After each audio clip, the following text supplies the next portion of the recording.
thawai mirena lebak miyambo koknon khurumjari haji aikhoina leijariba mafam ase lamlai kendra gi manung chanba sabung ko khunau hariba khungang asigi yamna nuksiraba semjen midraba kinthagadawa gi ngairaba community hall lakai sigidi awa pathafam sang oriba asa oriba sang ama khakki makhadani aduga aikhoiga punna unamina jariba miyam suna sabung ko khunau amadi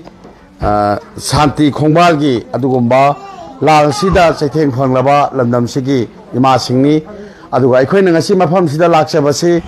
lal sina maram oiraga kurki narco terrorist singsina mangdo oriba chingmai napom sida amadi singi mathak amani makhada makhoina lalummaga laikhibanina ching sida kumdana sasal hoidokpa phawba yadaba mana masing amata phawba thadana pathatana chaba phangdaba adagi amuk kani lausing uba matamda lau ama udana phau maru ama phawba chaba phangdraba lisangchina chahi ama lansina awaba nanglaba akhoi sabung ko khuno amade Santi Khongbalgi adugumba praja singi manakta ima singa punna leiminajare thawai mire ngasi se yamna wana honajadana akhoi su leijaba natawanina akhoi leijaba member sing akhoi na khangna chanajaba irei pak miyam dagi khajeruraga nijaruraga bikha chacharuraga lamdam sigi nuksirabi ima singi pikliba angang singsigi nomo khatangdi chara nong khamnaningai mateng pangnugi khalaga lakpa mikopne aduna hojikse akhoi leiba team gi member sing yorupagi tanja amakha ngaina akhoi purakpa cheng chak hawai chengwai ngari thau thum morok ngamjab khara purakpa singse gari dagi tamna puthajarake hariba polamje putharakpa simasu mayam do hanjaninge aduga akhoi thawai mirengi member sing ichi hoi ichanoi somna lengsen biraga tum changbiro aduga mathang thangjalaga formal oiba program sima mu pangthok minanaba yam nuksi ko yengo mayam yengbio community hall sigi nageta leiriba machatse kalamatana semjan midraba semjan nanabagi matam phangdraba kinta gadabagi ngairaba adugumba sangsina khulsigidi amata ngairaba sang oidoi natra khulsigidi amata ngairaba asa oidorine aduga imasing tamna changchen biro aduga khulsibu ngak seliba ngak senbiriba yam nusijaraba akhone hek lakpada ujaba UFO gi team collecting se lisang sitna lamdam sigidi dhurbatara gumba adugumba arang mathawan machak singne choidana makke makhoi akhoi gi awaba se kallaga leibibani na ngahak leraga urakhini na khalle lakadoi natra adudi tamna pusan biro palema se akhoi poraiba polam chairam singse khungang amadadi yam laina phangba poti oye adubu laina phangdaba potse phangdriba mafam sigi awaba se labu haira leire hingolera dhamam chawrini adubu thagadaba polam singse thaba yadaba sineba lan haije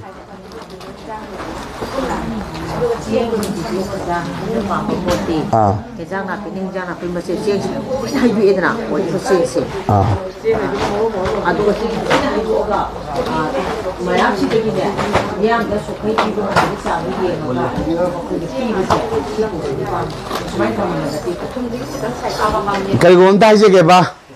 akhoi ki convener ga ko convener ga na thawai mi gi ma ina hai ba apam se simata di leiriba volunteer sing na thungan biu ba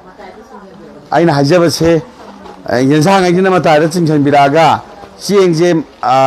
kano thoga kisi thoga chieng ba haidok piu hai ba aduga horen le horiba kangbuna bu oiro laiba akhoi bu oiro yum singdugi praja singduda akhoi thung akhoi pigadaba phangjagadaba imung dugi masata cheng khara sum puraga sakibagi maongje adu poto am uninge na haiba aduna chengje haidoga ngorongona laibadu am pam haiba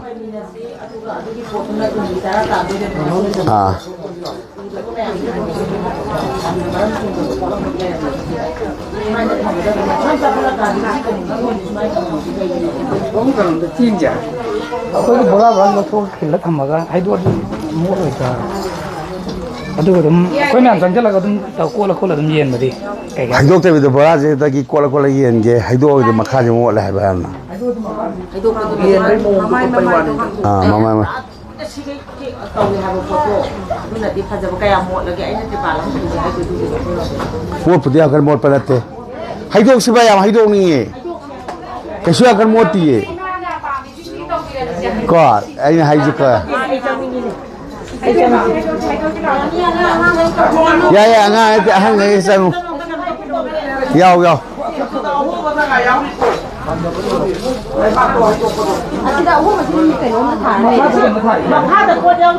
야오래 마카라 포라면 야오리 마카라 그런 타리 아니 트리팔람주 타리바 해교과 좀 야오게 같이 시도 그래 야오게 해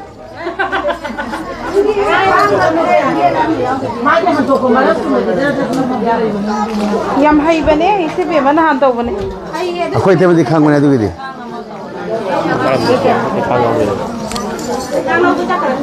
ꯊꯥꯡ ꯂꯧ ꯆꯠꯈ꯭ꯔꯦ 360ꯅ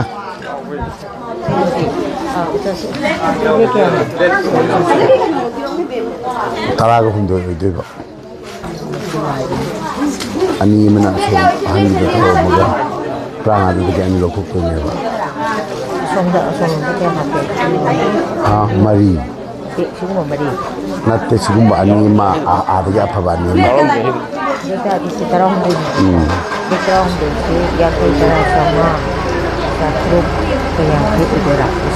kilo 13 ꯊꯨꯡꯅꯕ ꯂꯣꯏ ꯊꯨꯡꯅ ꯀꯣꯟꯅꯅꯤꯗ 이마 ꯍꯣꯏ ꯀꯩꯅꯣꯁꯦ ꯈꯥꯎ ꯄꯥꯏꯅꯔꯛꯄ꯭ꯔꯥꯅ ꯍꯪꯉꯤ ꯆꯦꯡ ꯍꯥꯞꯅꯕ ꯈꯥꯎ ꯄꯨꯅꯔꯛꯄ꯭ꯔꯥ ꯍꯪꯕ ꯁꯨꯏ ꯑꯩꯈꯣꯏꯅ ꯈꯔ ꯇꯧꯔꯝꯃꯒꯅꯦ ꯑꯩꯈꯣꯏꯅ ꯑꯗꯨ ꯃꯌꯥꯝꯗꯣ ꯈꯥꯎ ꯁꯨꯝ ꯂꯣꯏꯗꯣ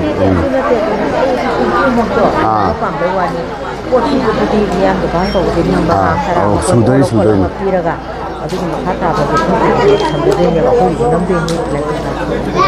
더워버 허우르네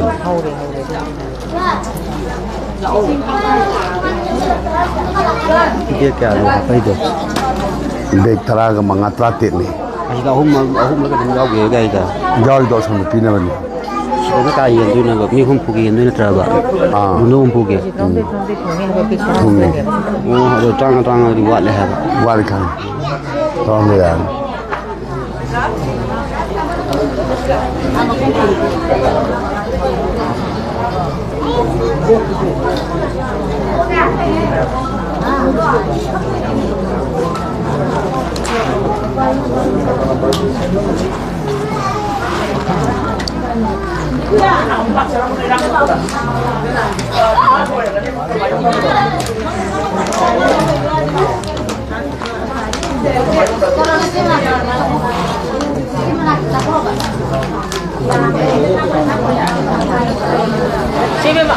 ꯁꯤ ꯍꯩꯗꯣꯛꯄ ꯍꯦꯛ ꯑꯣꯏꯕꯒ ꯄ꯭ꯔꯣꯒ꯭ꯔꯥꯝꯗ ꯍꯧꯔꯒꯦ ꯚꯥꯏ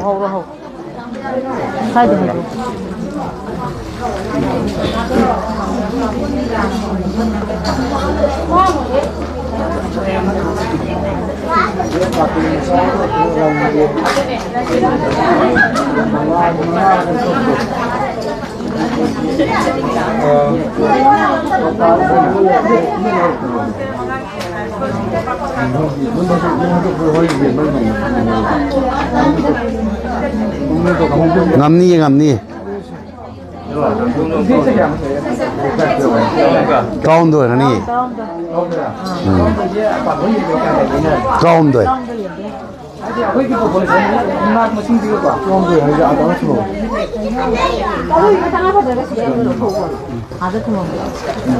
tara mangani dagi ani lophoba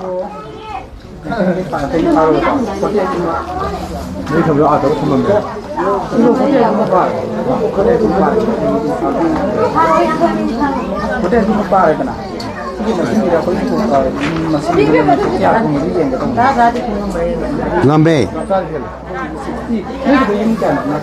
60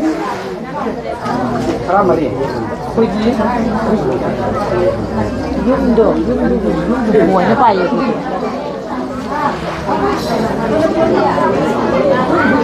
많이 야오리야 한번 매가마. 한번 매. 무섭다네.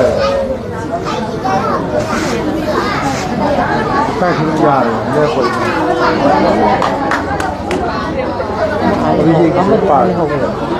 thôi bà anh hai đây background rồi quay cái đông này bà su đầu ra su gì ra không bà 아무도 부설 넣어도 돼 만데 아기도 말이 수라고 내가 좀 아주 로 야래 아무도 부산 넣어도 돼 그거 거는 이거 되게 길어요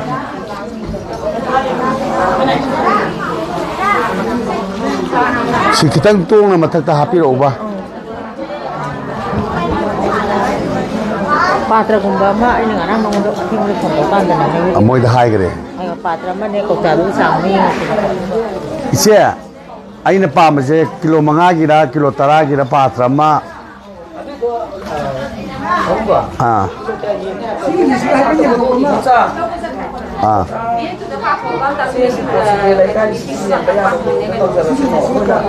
호 해줘 봐야지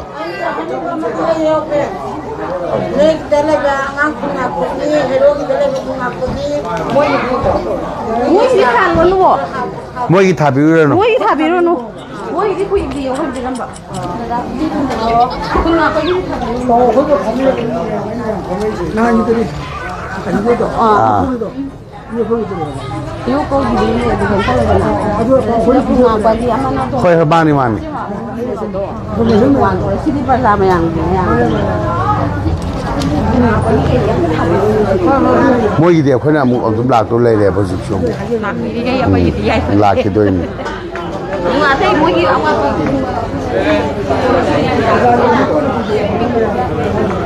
yang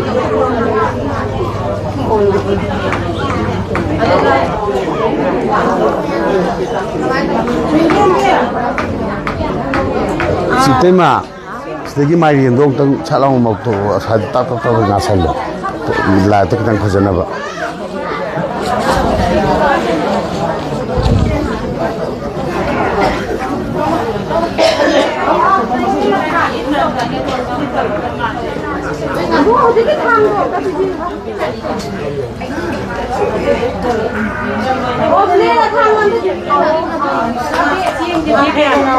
백그라운드 background itu di macam tu iru juga ini macam tu kali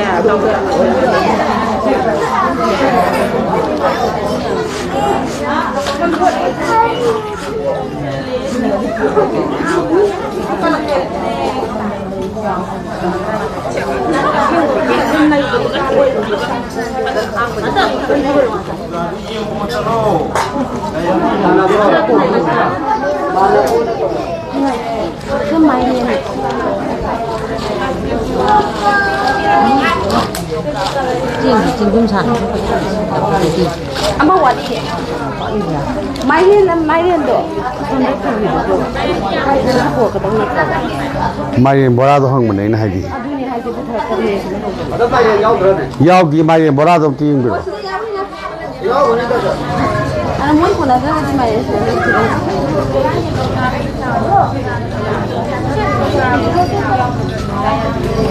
ai bile tu kai fa ge se tu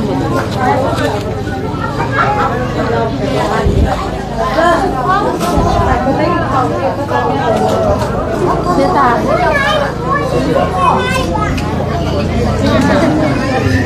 masa itu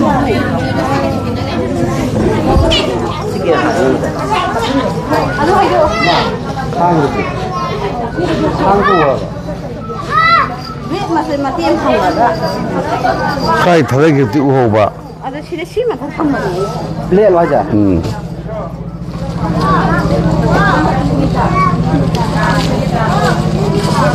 mari sih mayung mama ada hati tu lagi sudah ngari pilih ke kami di sini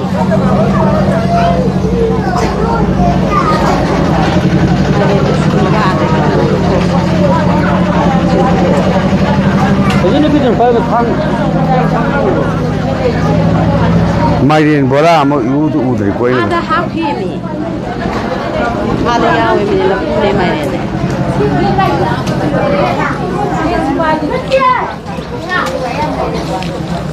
ada leh piro oh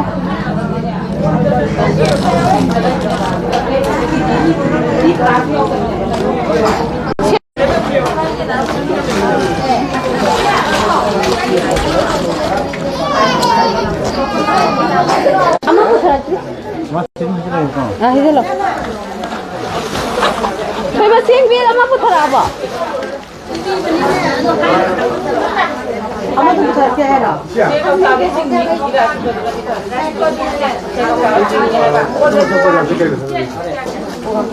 chiên tôi phở với ai vậy phở khi tôi phở rồi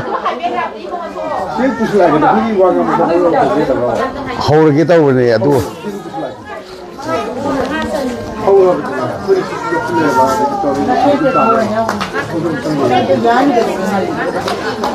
rồi ta hay gì ba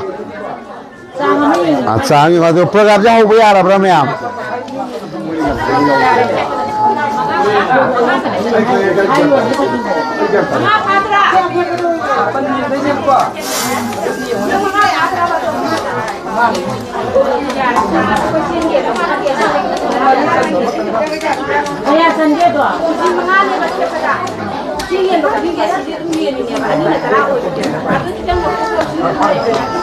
maya punamak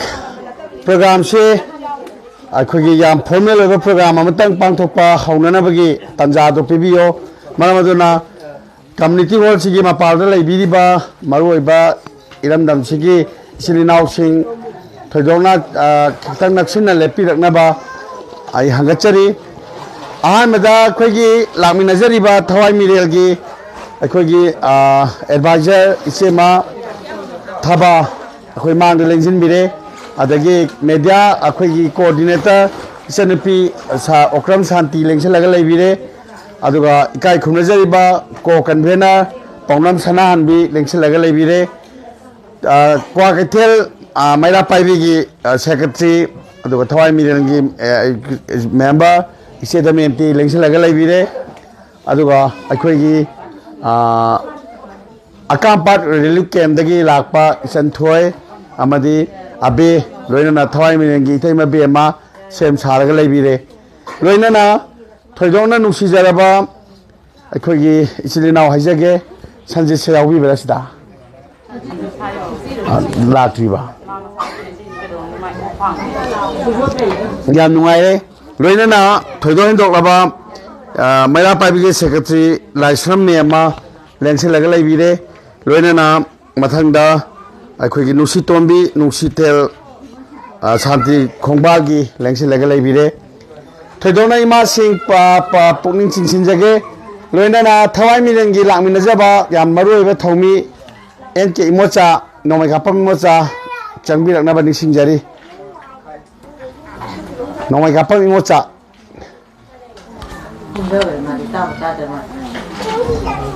aduga thoiba imocha yaragadi changbir o haidana hangachare aduga loinana nusiraba mafam sigi lekai gi club ki naharol sing amadi leiriba khulnga paisilinaw sing community hall sigi maikai somda changbiraga tawriba thabak thorom sing ngasigi yam formal oiba area sing sida yaumina si haidana hangachage loinana program sing asi hawjadri gaida lamdamasibu koliba ibado ibendawbu thawai mirelgi makedegi ikoknona khurumjari amadi thoromase mai pakna loiba ngamjage loinana thorom khudingmak sing asi hawdringaida mayamdagi ayabadu lawjaraga ngasigi mikupse yamna maroiba numit amakhakni haidana khanminase sabungko khunawdagi lakpa ima sing leibiramliba amadi santi khongbaldagi lakpiriba ima sing aduna isa gi phampham ngasidi chiengsi akoibada pareng san angtang pulap lepminase aduga ro ani thona bo oiro hom thona bo oiro aduga angang sing se mamang da pareng san lephan biro maramdi khul sigi asa se angang sing sina oidori nina aduna ima sing mikup amatang lepkhat pina bai hangachari songi ima sing su mikup amatang lepkhat pio aduga lakpiri ba silinau sing su community hall se changbiraga mikup amatang lepkhat pio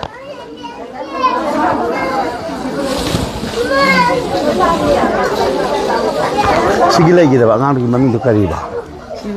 ꯍꯥ ꯃꯥꯏ ꯃꯃꯤ ꯑꯃꯗꯤ ꯂꯩꯕꯅꯦꯕ ꯇ꯭ꯔꯣꯡꯊꯦꯜꯗ ꯐꯨꯝꯕꯗ ꯌꯥꯎꯔꯤ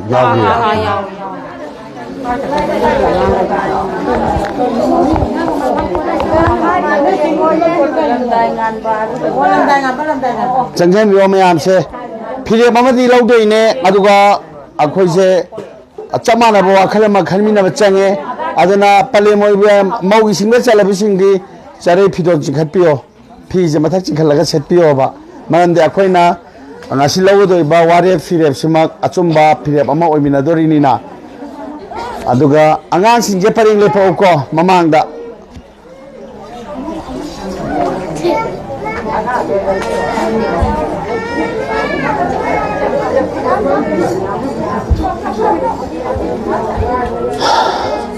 aduga thoibana imocha se chang leibiragadi changhan biraknaba amadi thoibu changbiraknaba ai hangachage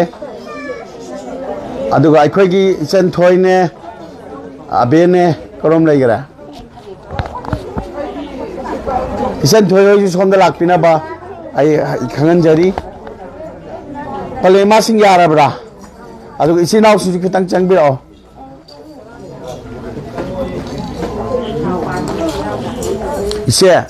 ise hoju lekhot piraga sigi paring si takti yaw biuba lai khormina base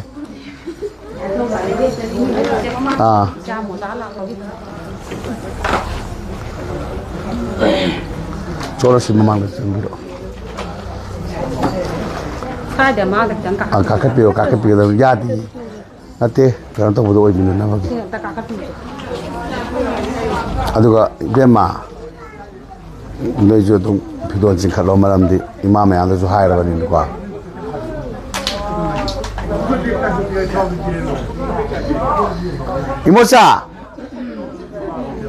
Imosa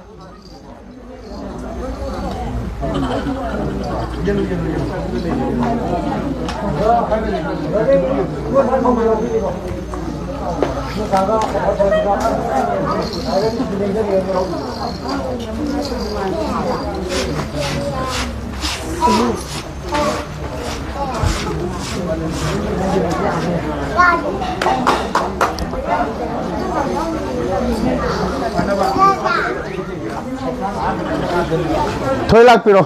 sẽ paring le padi aubiro adu isarupi pidon chikapio adu sangbiro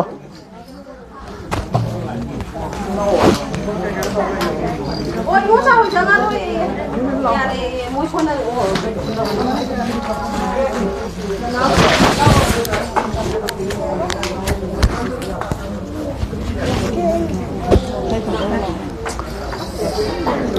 Dekha Lamdam sibu koliba chiu khoyum laing thau laimbi ibro event dauna ngasi phawbada tektana kaidana konbirakpana sabu ko khunaw amadi lairiba khoibagi praja singna imagi ipagi asigumba tambak sidaida awana khudong thiba nangdana chahi machupna kukinar ko terrorist singna chatharak plan famduda aikhoi ngasi phawba khul se thadoktana khul sibu kallaga leiba ngamjaba simak lamdam sibu koliba ibutho ibendawgi thaujal phangjaba dumana phangjaba adumaknani haininge aduna aikoina ngasi lakchariba thawai miralgi isam chamba supnagi dara chengjel chakhom amatang adongi piba ngamjanabagi damakta lakchariba yam nungsiba khongchat masatsi tasengna hairagadi yam nungsiba khongchatki adugumba saktam amani nungsirabi imasing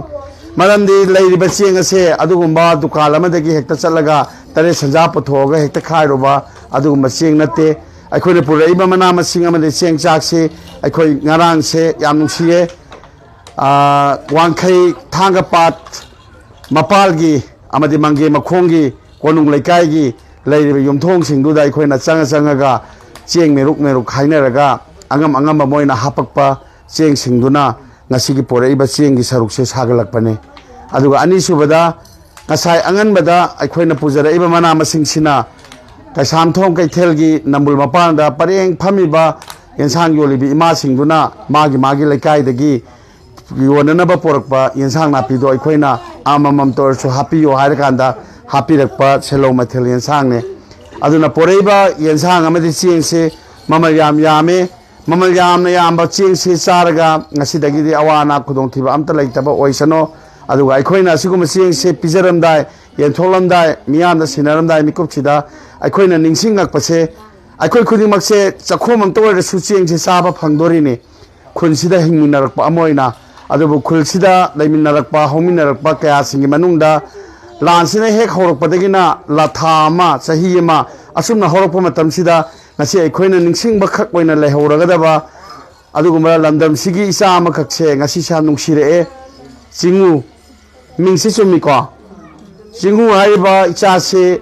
ꯇ꯭ꯔꯣꯡꯊꯦꯜꯗ ꯀꯨꯀꯤ narco ꯇꯦꯔꯣꯔꯤꯁꯁꯤꯡꯁꯤ ꯃꯣꯔꯦꯗ ꯃꯈꯣꯏꯅ ꯂꯥꯟꯗꯥꯕ ꯆꯠꯄ ꯃꯇꯝꯗ ꯑꯗꯨꯒꯨꯝꯕ ꯇꯦꯡꯅꯧꯄꯜꯗ ꯀꯨꯀꯤ ꯇꯦꯔꯣꯔꯤꯁꯁꯤꯡꯅ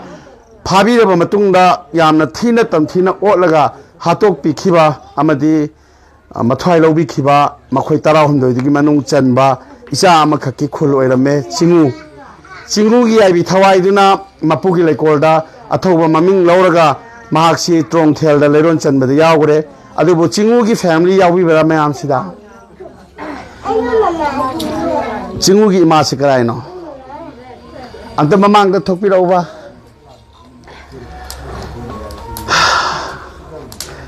ꯏꯆꯥꯗꯣ ꯂꯩꯔꯝꯃꯗꯤ ꯏꯆꯥꯒ ꯄꯨꯟꯅ ꯇꯔꯥ ꯆꯤꯟꯗꯃꯤꯟꯅꯕꯗꯤ ꯐꯪꯗꯣꯏꯅꯦ ꯑꯗꯨꯕꯨ ꯑꯩꯈꯣꯏ ꯃꯥꯒꯤ ꯈꯣꯡꯒꯨꯜ ꯂꯤꯔꯛꯄ ꯑꯃ ꯑꯣꯏꯅ ꯑꯊꯧꯕ ꯃꯥꯒꯤ ꯈꯨꯡꯒꯪꯁꯤꯗ ꯂꯥꯛꯆꯕꯗ ꯑꯩꯈꯣꯏ ꯉꯁꯤ ꯆꯤꯡꯉꯨꯒꯤ ꯂꯩꯔꯤꯕ ꯃꯥꯒꯤ ꯑꯠꯃꯥꯕꯨ ꯊꯋꯥꯏꯕꯨ ꯃꯊꯪꯒꯤ ꯃꯄꯣꯛꯇ ꯑꯐꯕ ꯑꯣꯏꯅꯕ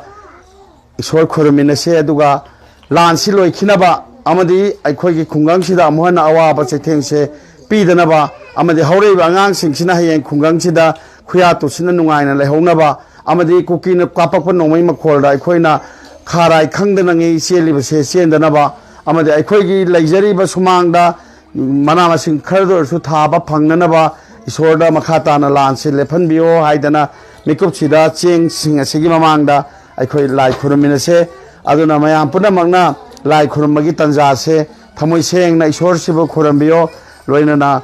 ꯏꯁꯥꯅ ꯅꯤꯡꯖꯕ ꯏꯁꯣꯔꯒꯤ ꯃꯐꯝꯗ ꯑꯃꯗꯤ ꯆꯤꯡꯉꯨꯒꯤ ꯃꯊꯪꯒꯤ ꯃꯄꯣꯛꯇ ꯑꯐꯕ ꯃꯄꯣꯛ ꯑꯃ ꯑꯣꯏꯅꯕꯒꯤꯗꯃꯛꯇ ꯁꯥꯕꯨꯡꯈꯣꯛ ꯈꯨꯅꯧ ꯑꯃꯗꯤ ꯈꯨꯜ ꯑꯃꯗꯣ ꯀꯔꯤ ꯁꯥꯟꯇꯤ ꯈꯣꯡꯕꯥꯜꯒꯤ ꯈꯨꯡꯒꯪꯒꯤ ꯄ꯭ꯔꯖꯥꯁꯤꯡꯅ ꯏꯁꯣꯔꯒꯤ ꯃꯐꯝꯗ ꯍꯟꯅ ꯍꯟꯅ ꯊꯧꯅꯤ ꯄꯔꯩ ꯆꯦꯠꯆꯔꯤ ꯂꯥꯏ ꯈꯨꯔꯨꯝꯕ ꯍꯧꯕꯤꯒꯅꯤ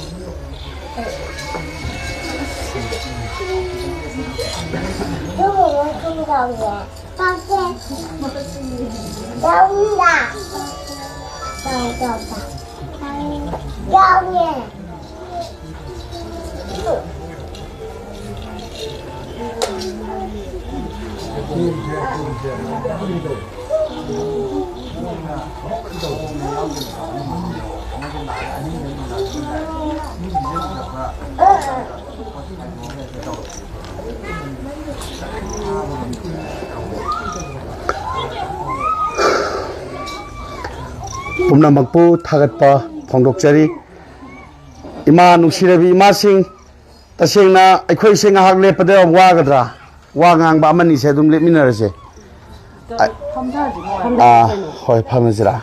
ꯑꯗꯨꯕꯨ ꯉꯥꯏꯈꯣ ꯋꯥꯁꯦ ꯑꯃꯇꯪꯗꯤ ꯍꯥꯏꯍꯟꯖꯍꯧꯒꯦ ꯑꯩꯈꯣꯏꯒꯤ ꯆꯤꯡꯉꯨꯒꯤ ꯏꯃꯥ ꯑꯣꯏꯗꯣꯏꯔꯥ ꯆꯤꯡꯉꯨꯒꯤ ꯏꯃꯥꯁꯦ ꯁꯨꯃꯥꯏꯅ ꯂꯥꯛꯄ ꯈꯣꯡꯆꯠꯁꯤꯗꯩꯗ ꯄꯨꯛꯅꯤꯡꯗ ꯐꯥꯎꯕ ꯌꯥꯝ ꯅꯨꯡꯁꯤꯕꯒꯤ ꯋꯥꯍꯩꯒꯤ ꯄꯥꯎꯈꯨꯝ ꯑꯃꯇꯪ ꯆꯤꯡꯉꯨꯒꯤ ꯏꯃꯥꯒꯤ ꯍꯥꯏꯕꯁꯦ ꯇꯥꯔꯒ ꯑꯇꯩ ꯃꯈꯥ ꯇꯥꯕꯗꯨꯃꯗꯤ ꯐꯣꯔꯃꯦꯜ ꯑꯣꯏꯅ ꯂꯥꯛꯆꯒꯦ ꯃꯤꯡ ꯀꯔꯤ ꯀꯧꯕꯤꯒꯦ ꯏꯃꯥꯒꯤ ꯕꯦꯝꯕꯦꯝ खितंग नक्सनबिरक्केरा इसे सनाम बिसिन थपियो मोन जेदि से माइ केनो दो थपियो लंदम सिदा साबुंगो खुनौदा लेरंबा अथौबा अखोय खुदिंमकना मतम चुपदा इकंग नोलगदबा अथौबा मगी mama ओरंबसे अथौबगी ममानी ngasidi thongna phabiyo khwangche setpiyo kari wafam thambininge sumaina thawai miderna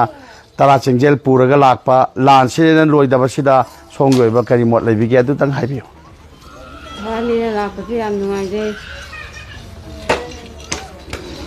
isa ningjang tabro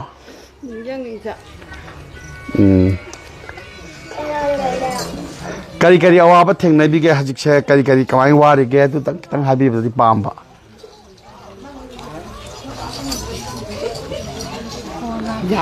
ꯋꯥ ꯉꯥꯡꯕ ꯉꯝꯗ꯭ꯔꯦ ꯀꯣ ꯃꯌꯥꯝꯁꯦ ꯏꯁꯥꯒꯤ ꯐꯝꯐꯝ ꯂꯥꯡꯗ ꯃꯤꯀꯨꯞ ꯈꯔꯗꯪ ꯑꯗꯨꯝ ꯐꯝꯕꯤꯌꯣ ꯑꯗꯨꯒ ꯏꯆꯦ ꯁꯅꯥꯍꯟꯕꯤꯁꯦ ꯁꯤꯗ ꯑꯗꯨꯝ ꯉꯥꯡꯒꯗ꯭ꯔꯥ ꯏꯆꯦ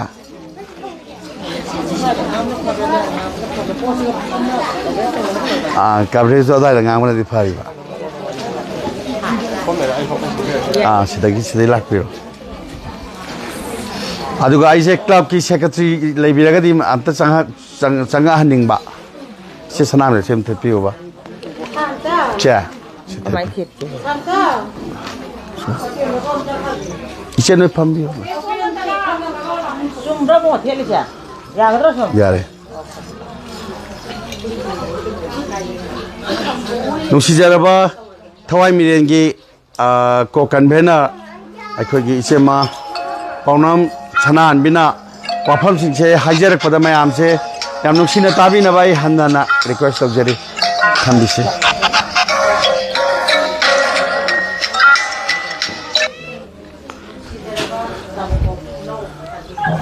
Hello? ꯑꯩꯁꯦ ꯉꯁꯤ ꯆꯤꯜꯂꯦ ꯍꯧꯖꯤꯛꯁꯦ ꯋꯥ ꯉꯥꯡꯕ ꯃꯐꯝꯗ ꯑꯩꯈꯣꯏꯒꯤ ꯁꯥꯕꯨꯡ ꯈꯣꯛꯀꯤꯅ ꯆꯦꯡ ꯌꯦꯟꯊꯣꯛꯏꯌꯦ ꯀꯟꯅ ꯑꯗꯨꯗꯤ ꯊꯝꯈꯣꯔꯥ ꯊꯝꯃꯣ ꯑꯩ ꯇꯧꯔꯛꯀꯦ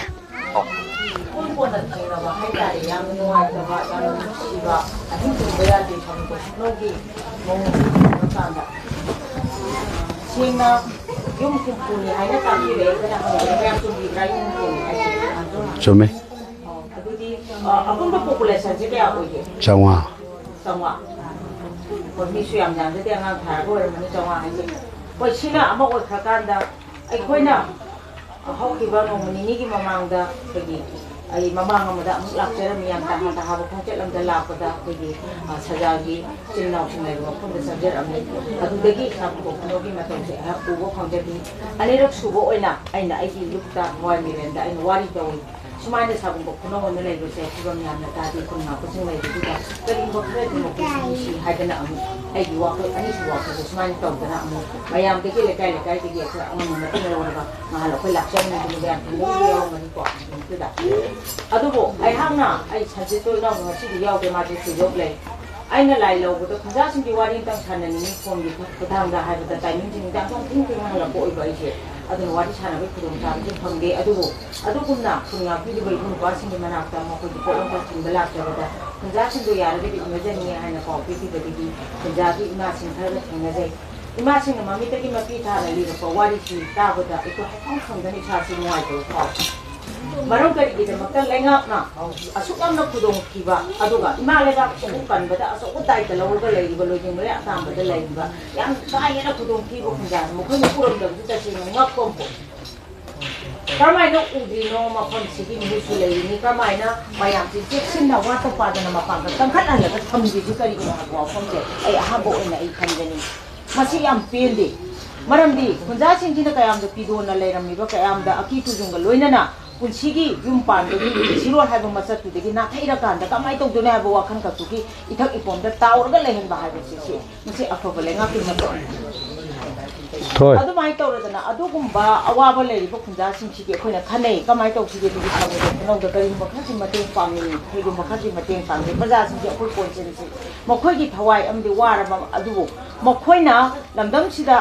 ꯊꯣꯛꯏꯕ ꯊꯧꯗꯣꯛꯁꯤꯗ ꯀꯨꯀꯤꯁꯤꯡꯅ ꯍꯦꯟꯖꯤꯜꯂꯛꯇꯅꯕꯒꯤꯗꯃꯛꯇ ꯁꯥꯕꯨꯡ ꯈꯣꯛꯀꯅꯣ ꯍꯥꯏꯕ ꯈꯣꯡꯖꯦꯜ ꯊꯥꯗꯣꯛꯇꯅ ꯃꯈꯣꯏꯅ ꯃꯥꯌꯣꯛꯅꯔꯒ ꯂꯩꯕ ꯍꯥꯏꯕꯁꯦ ꯃꯈꯣꯏ ꯈꯨꯗꯤꯡꯃꯛꯇ ꯑꯩꯈꯣꯏꯅ ꯂꯩꯇꯦ ꯇꯣꯜꯂꯦ ꯍꯥꯏꯕꯒꯤ ꯄꯤꯕ ꯅꯠꯇꯕ ꯄꯨꯖꯔꯛꯏꯕ ꯃꯊꯦꯜ ꯑꯉꯝꯕ ꯈꯔꯁꯦ ꯅꯈꯣꯏ ꯈꯨꯗꯤꯡꯃꯛꯄꯨ ꯁꯥꯟꯇꯤ ꯈꯣꯡꯕꯥꯜ ꯑꯃꯗꯤ ꯁꯥꯕꯨꯡ ꯈꯣꯛꯀꯅꯣꯒꯤ ꯄ꯭ꯔꯖꯥꯁꯤꯡꯕꯨ ꯏꯀꯥꯏ ꯈꯨꯝꯅꯕ ꯎꯠꯆꯕ ꯂꯥꯛꯆꯕꯅꯤ ꯍꯥꯏꯅ ꯑꯩ ꯊꯝꯖꯒꯦꯀꯣ ꯃꯁꯤ ꯆꯥꯗ꯭ꯔꯦ ꯂꯩꯇ꯭ꯔꯦ ꯍꯥꯏꯕꯒꯤ ꯑꯋꯥꯕꯗꯨꯗ ꯑꯩꯈꯣꯏ ꯃꯥꯡ ꯊꯥꯔꯒ ꯑꯩꯈꯣꯏ ꯇꯧꯖꯕ ꯅꯠꯇꯦ ꯁꯦꯡꯅ ꯄꯥꯡꯒꯜ ꯊꯧꯅꯥ ꯀꯟꯅꯅꯕ ꯑꯩꯈꯣꯏ ꯃꯁꯦꯟ ꯁꯛꯈꯪ ꯃꯥꯏꯈꯪꯅꯅꯕ ꯑꯋꯥ ꯑꯅꯥ ꯁꯤꯌꯥꯔ ꯇꯧꯅꯅꯕ ꯄꯥꯡꯒꯜ ꯀꯟꯅꯅꯕꯒꯤꯗꯃꯛꯇ ꯅꯈꯣꯏꯒꯤ ꯂꯩꯔꯤꯕ ꯑꯋꯥꯠꯄꯗꯨꯗ ꯑꯩꯈꯣꯏ ꯈꯔ ꯈꯛꯇꯪ ꯃꯇꯦꯡ ꯄꯥꯡꯖꯕ ꯂꯥꯛꯆꯕꯅꯤ ꯊꯣꯏꯅ ꯍꯦꯟꯅ ꯃꯁꯤꯅ ꯇꯔꯥꯅꯤ ꯊꯥ ꯑꯃ ꯆꯥꯒꯗꯕ ꯄꯣꯠꯇꯤ ꯅꯠꯇꯦ ꯇꯧꯕꯇꯕꯨ ꯑꯁꯨꯛ ꯌꯥꯝꯅ ꯋꯥꯔꯕ ꯃꯇꯝꯁꯤꯗ ꯋꯥꯅ ꯂꯝꯗꯝꯁꯦ ꯊꯥꯗꯣꯛꯇꯅ ꯍꯥꯏꯕꯗꯤ ꯑꯩꯒꯤ ꯁꯤꯗꯕ ꯐꯤꯕꯝꯗ ꯊꯝꯃꯦꯕ ꯃꯅꯤꯄꯨꯔ ꯄ꯭ꯔꯖꯥꯁꯦ ꯁꯤꯅꯅꯦꯕ ꯑꯩꯈꯣꯏꯗ ꯌꯥꯝꯅ ꯇꯨꯛꯊꯕ ꯑꯃ ꯂꯩꯇꯦ ꯑꯗꯨꯕꯨ ꯑꯩꯈꯣꯏ ꯇꯨꯛꯊꯕ ꯌꯥꯗꯦ ꯆꯞ ꯃꯥꯟꯅꯅ ꯑꯩꯈꯣꯏꯗ ꯍꯧꯒꯠꯃꯤꯟꯅꯔꯒ ꯑꯆꯨꯝꯕ ꯑꯁꯦꯡꯕ ꯇꯧꯐꯝ ꯊꯣꯛꯄ ꯑꯩꯈꯣꯏꯒꯤ ꯏꯁꯥꯒꯤ ꯐꯤꯔꯦꯞꯇꯨ ꯂꯦꯞꯄ ꯀꯥꯟꯗꯗꯤ ꯄꯨꯝꯅꯃꯛꯅ ꯑꯩꯈꯣꯏꯕꯨ ꯕꯦꯕꯥꯔ ꯇꯧꯒꯅꯦꯕ ꯑꯃꯣꯏꯅ ꯃꯥꯏ ꯇꯧꯖꯔꯛꯆꯅꯤ ꯃꯥꯅ ꯃꯥꯏ ꯇꯧꯖꯅꯤꯅ ꯁꯨꯃꯥꯏꯅ ꯂꯩꯕ ꯍꯧꯖꯤꯛ ꯂꯩꯔꯤꯕ ꯑꯩꯈꯣꯏ ꯃꯔꯛꯇ ꯌꯥꯝ ꯁꯦꯡꯅꯅꯤꯀꯣ ꯑꯩꯈꯣꯏ ꯐꯤꯜꯗ ꯑꯗꯨꯝ ꯀꯨꯝꯃꯒ ꯂꯩꯕꯅꯤꯅ ꯈꯪꯖꯩ ꯂꯨꯞꯅ ꯃꯥꯏ ꯇꯧꯖꯔꯛꯆꯅꯦꯕ ꯂꯨꯞ ꯈꯛꯇꯅ ꯃꯅꯤꯄꯨꯔ ꯀꯟꯕ ꯉꯝꯃꯣꯏ ꯃꯩꯇꯩ ꯈꯛꯇꯅ ꯃꯅꯤꯄꯨꯔ ꯀꯟꯕ ꯉꯝꯒꯗꯕ ꯅꯠꯇꯦ ꯂꯩꯕ ꯑꯩꯈꯣꯏꯒꯤ ꯇꯣꯉꯥꯟ ꯇꯣꯉꯥꯟꯕ ꯖꯥꯇꯤ ꯐꯨꯔꯨꯞ ꯈꯨꯗꯤꯡꯃꯛꯁꯨ ꯑꯩꯈꯣꯏ ꯏꯃꯥ ꯂꯩꯕꯥꯛ ꯀꯟꯕ ꯌꯥꯎꯃꯤꯟꯅꯒꯗꯕꯅꯦ ꯑꯗꯨꯒ ꯑꯃꯅ ꯂꯥꯟꯖꯦꯜꯂꯛꯄ ꯑꯩꯈꯣꯏꯒꯤ ꯃꯣꯔꯦꯗꯒꯤ ꯂꯥꯟꯖꯦꯜꯂꯛꯄ ꯏꯅꯥꯎꯅꯨꯄꯤ ꯑꯅꯤ ꯌꯧꯔꯤꯀꯣ ꯑꯩꯈꯣꯏ ꯃꯥꯡꯗ ꯂꯩꯔꯤꯁꯤꯅꯤ ꯃꯈꯣꯏꯒꯤ ꯃꯌꯨꯝ ꯃꯀꯩ ꯃꯩ ꯊꯥꯗꯣꯛꯄꯤꯈ꯭ꯔꯦ ꯀꯨꯀꯤꯅ ꯗꯣꯃꯤꯅꯦꯠ ꯇꯧꯔꯒ ꯂꯩꯍꯧꯔꯦ ꯕꯨꯜꯗꯣꯖꯔꯅ ꯂꯣꯏ ꯇꯛꯈꯥꯏꯔꯒ ꯌꯨꯝ ꯇꯥꯔꯝꯃꯤ ꯃꯩꯇꯩ ꯇꯥꯔꯝꯃꯤ ꯍꯥꯏꯕ ꯐꯥꯎꯒꯤ ꯃꯃꯤ ꯂꯩꯇ꯭ꯔꯕ ꯑꯗꯨꯒꯨꯝꯕ ꯃꯣꯔꯦ ꯂꯝꯗꯝꯗꯒꯤ ꯆꯦꯜꯂꯛꯑꯒ ꯃꯈꯣꯏ ꯑꯀꯥꯝꯄꯥꯠꯇ ꯂꯩ ꯂꯩꯂꯤꯛꯇ ꯂꯩꯕꯁꯤ ꯒꯣꯔꯃꯦꯟꯅ ꯆꯥꯛ ꯆꯔꯥ ꯑꯅꯤꯗꯤ ꯁꯨꯡꯁꯣꯏ ꯁꯣꯏꯗꯅ ꯄꯤꯖꯩ ꯑꯇꯩ ꯑꯇꯩꯒꯤ ꯋꯥꯗꯤ ꯈꯪꯗꯦ ꯑꯇꯩ ꯑꯇꯩꯗꯨꯅ ꯗ꯭ꯔꯃꯥꯔꯣꯝꯗ ꯂꯩꯈ꯭ꯔꯦ ꯆꯥꯛ ꯆꯔꯥ ꯑꯅꯤ ꯄꯤꯖꯔꯒ ꯃꯈꯣꯏ ꯁꯤꯗꯣꯛꯇꯤ ꯁꯤꯗꯅ ꯍꯤꯡꯉꯤ ꯀꯩꯗꯧꯉꯩ ꯂꯩꯉꯥꯛꯅ ꯂꯣꯏꯁꯤꯟꯕꯤꯔꯒ ꯌꯨꯝꯐꯝꯁꯤꯗ ꯍꯟꯖꯤꯟꯕ ꯉꯝꯒꯗꯒꯦ ꯍꯥꯏꯕ ꯋꯥꯈꯜꯗꯤ ꯈꯜꯂꯤ ꯃꯃꯤꯗꯤ ꯎꯗꯦ ꯃꯈꯣꯏꯒꯤ ꯄꯨꯟꯁꯤꯒꯤ ꯋꯥꯔꯤꯕ ꯃꯊꯦꯜꯁꯤꯅ ꯃꯊꯦꯜ ꯑꯃ ꯑꯋꯥꯕꯗꯤ ꯑꯋꯥꯕꯅꯤꯀꯣ ꯃꯌꯨꯝ ꯃꯀꯩ ꯊꯥꯗꯣꯛꯑꯒ ꯂꯥꯟꯖꯦꯜꯂꯛꯑꯒ ꯄꯨꯟꯁꯤꯗ ꯊꯦꯡꯅꯗꯕ ꯑꯩꯈꯣꯏꯒꯤ ꯏꯔꯛꯇ ꯇꯤꯟꯗꯨꯅ ꯉꯁꯤꯗꯤ ꯄꯨꯟꯁꯤꯗ ꯂꯥꯛꯀꯅꯤ ꯊꯥꯖꯔꯨꯗꯕ ꯁꯥꯕꯨꯡ ꯈꯨꯅꯧꯗ ꯃꯍꯥꯛꯁꯨ ꯂꯥꯛꯑꯒ ꯌꯥꯎꯁꯤ ꯑꯗꯨꯒ ꯑꯃꯅ ꯂꯥꯟꯖꯦꯟꯗꯕ ꯈꯨꯡꯒꯪ ꯃꯌꯥꯝ ꯑꯃ ꯂꯩꯔꯤ ꯀꯨꯀꯤꯒꯗꯤ ꯇꯥꯏꯅꯔꯒ ꯆꯦꯟꯗꯤ ꯆꯦꯟꯗꯕ ꯃꯈꯣꯏꯅ ꯈꯨꯡꯒꯪꯁꯦ ꯊꯥꯗꯣꯛꯑꯒ ꯍꯦꯛ ꯆꯠꯄꯗꯗꯤ ꯀꯨꯀꯤꯒ ꯗꯣꯃꯤꯅꯦꯠ ꯇꯧꯒꯗꯕ ꯑꯗꯨꯒꯨꯝꯕ ꯈꯨꯟꯖꯥꯁꯤꯡꯒꯤ ꯑꯋꯥꯕ ꯑꯗꯨꯒ ꯆꯞ ꯃꯥꯟꯅꯕ ꯁꯥꯕꯨꯡ ꯈꯨꯅꯧꯅꯤ ꯃꯁꯤ ꯑꯩꯈꯣꯏ ꯊꯦꯡꯅꯖꯔꯕꯅꯤ ꯑꯗꯨ ꯑꯣꯏꯇꯥꯔꯗꯤ ꯂꯩꯉꯥꯛꯅ ꯎꯕꯤꯒꯗꯧꯁꯤ ꯂꯥꯟꯖꯦꯜꯂꯛꯄꯁꯤꯡꯒꯤꯅ ꯃꯐꯝ ꯆꯥꯅ ꯃꯣꯏꯅ ꯆꯔꯥ ꯑꯅꯤ ꯄꯤꯖꯔꯒ ꯊꯝꯃꯦ ꯐꯔꯦꯅꯦ ꯆꯦꯟꯗꯕꯁꯤꯡꯅ ꯀꯨꯀꯤꯅ ꯍꯦꯟꯖꯜꯂꯛꯇꯅꯕ ꯈꯨꯟꯁꯨ ꯊꯥꯗꯣꯛꯇꯅ ꯂꯩꯔꯤꯕ ꯃꯤꯗꯨ ꯄꯨꯟꯁꯤꯔꯣꯟꯗꯤ ꯀꯥꯏꯔꯕꯅꯤ ꯁꯨꯐꯝ ꯅꯣꯝꯐꯝ ꯈꯪꯗ꯭ꯔꯤꯅꯤ ꯇꯪꯗꯨ ꯂꯩꯇꯥꯅ ꯍꯤꯡꯕ ꯉꯝꯗ꯭ꯔꯤꯅꯤ ꯑꯗꯨ ꯑꯣꯏꯇꯥꯔꯗꯤ ꯃꯈꯣꯏꯅ ꯍꯦꯟꯅ ꯃꯤꯠꯌꯦꯡ ꯆꯪꯐꯝ ꯊꯣꯛꯇ꯭ꯔꯁꯤ ꯑꯩꯅ ꯍꯥꯏꯖꯅꯤꯡꯉꯤ सिगुम्बा मियंग चंगबम हेना थोइबा पोचे लेबिरिबा खुंजासिन इतिंग लेना लाउबिरओ हाइबा अखोजु मांग थाना यावजगे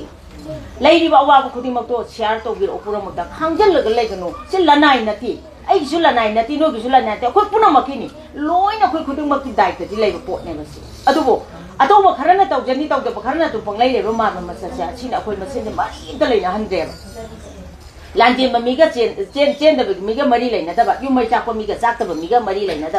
चाक्रीब अगोंदी सुचाक चाक अरोइदबगुम चेंद्रीब अखोइसुने सुमाइना सुम हजनबम खंगदना हानगी लेइबो हुजु ओहेलाइबो कुकीना सही मा हेना हेजलक मसत ओहेलेबा फंगिबा अवाबा सिंगिगी मसतसे हानगी फिबमदा हाइबदी हानगी पुंसिदा हंजलग लेहन मंगमगिदा तारगदी अखोइसु नोंगा दुम चेंद्रोइनेबा सी गाइरीदा खंगदेबा अखोइसि सी गाइरीदा सी हाइबा क्वेश्चनसे हंगिनेबा नत्रगना हाइजनिंगिसे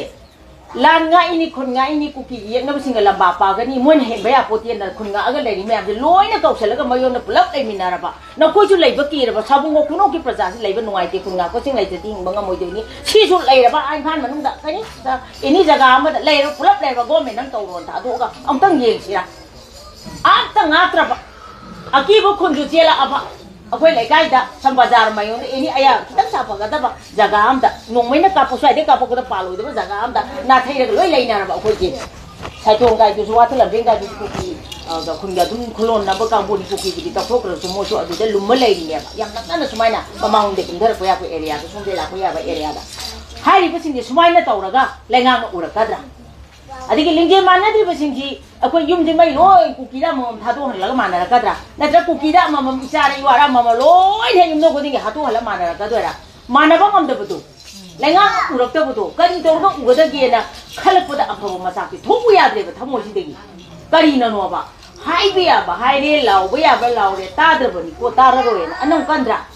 अदुनि अदुना असुमाना अनं कंबा पोसि अखोय मानबम चंगी लौमिनबम चंगी लेप्तबम चंगी अदुना शांति अखोय साबुंको खुनोगे प्रजा सिंगना पिथोना लेबा आइदि नखोय अवाबा नंगबदो लेति लेरिगी वाना सेदिको ए हेदि नखोयगी थमोयदा लांतकनबा नुंगाइतबा अदिगी मतिक चाबा सिक्युरिटीने टाइट तौरगा थंगदबा मफम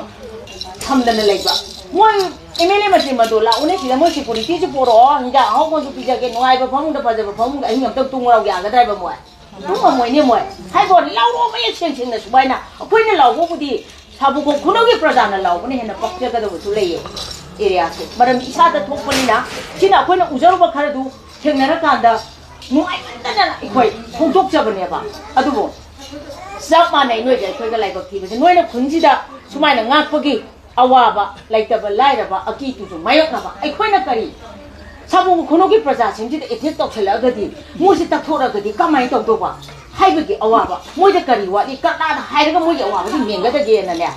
खोगी दोलाइ तोंबी वाइको पुना वाइ लेंगा न वागा दो खोइ न वारगा ले पुथोप यादबनिना मतांग सिदा अदुना मखोइदि अखोइदि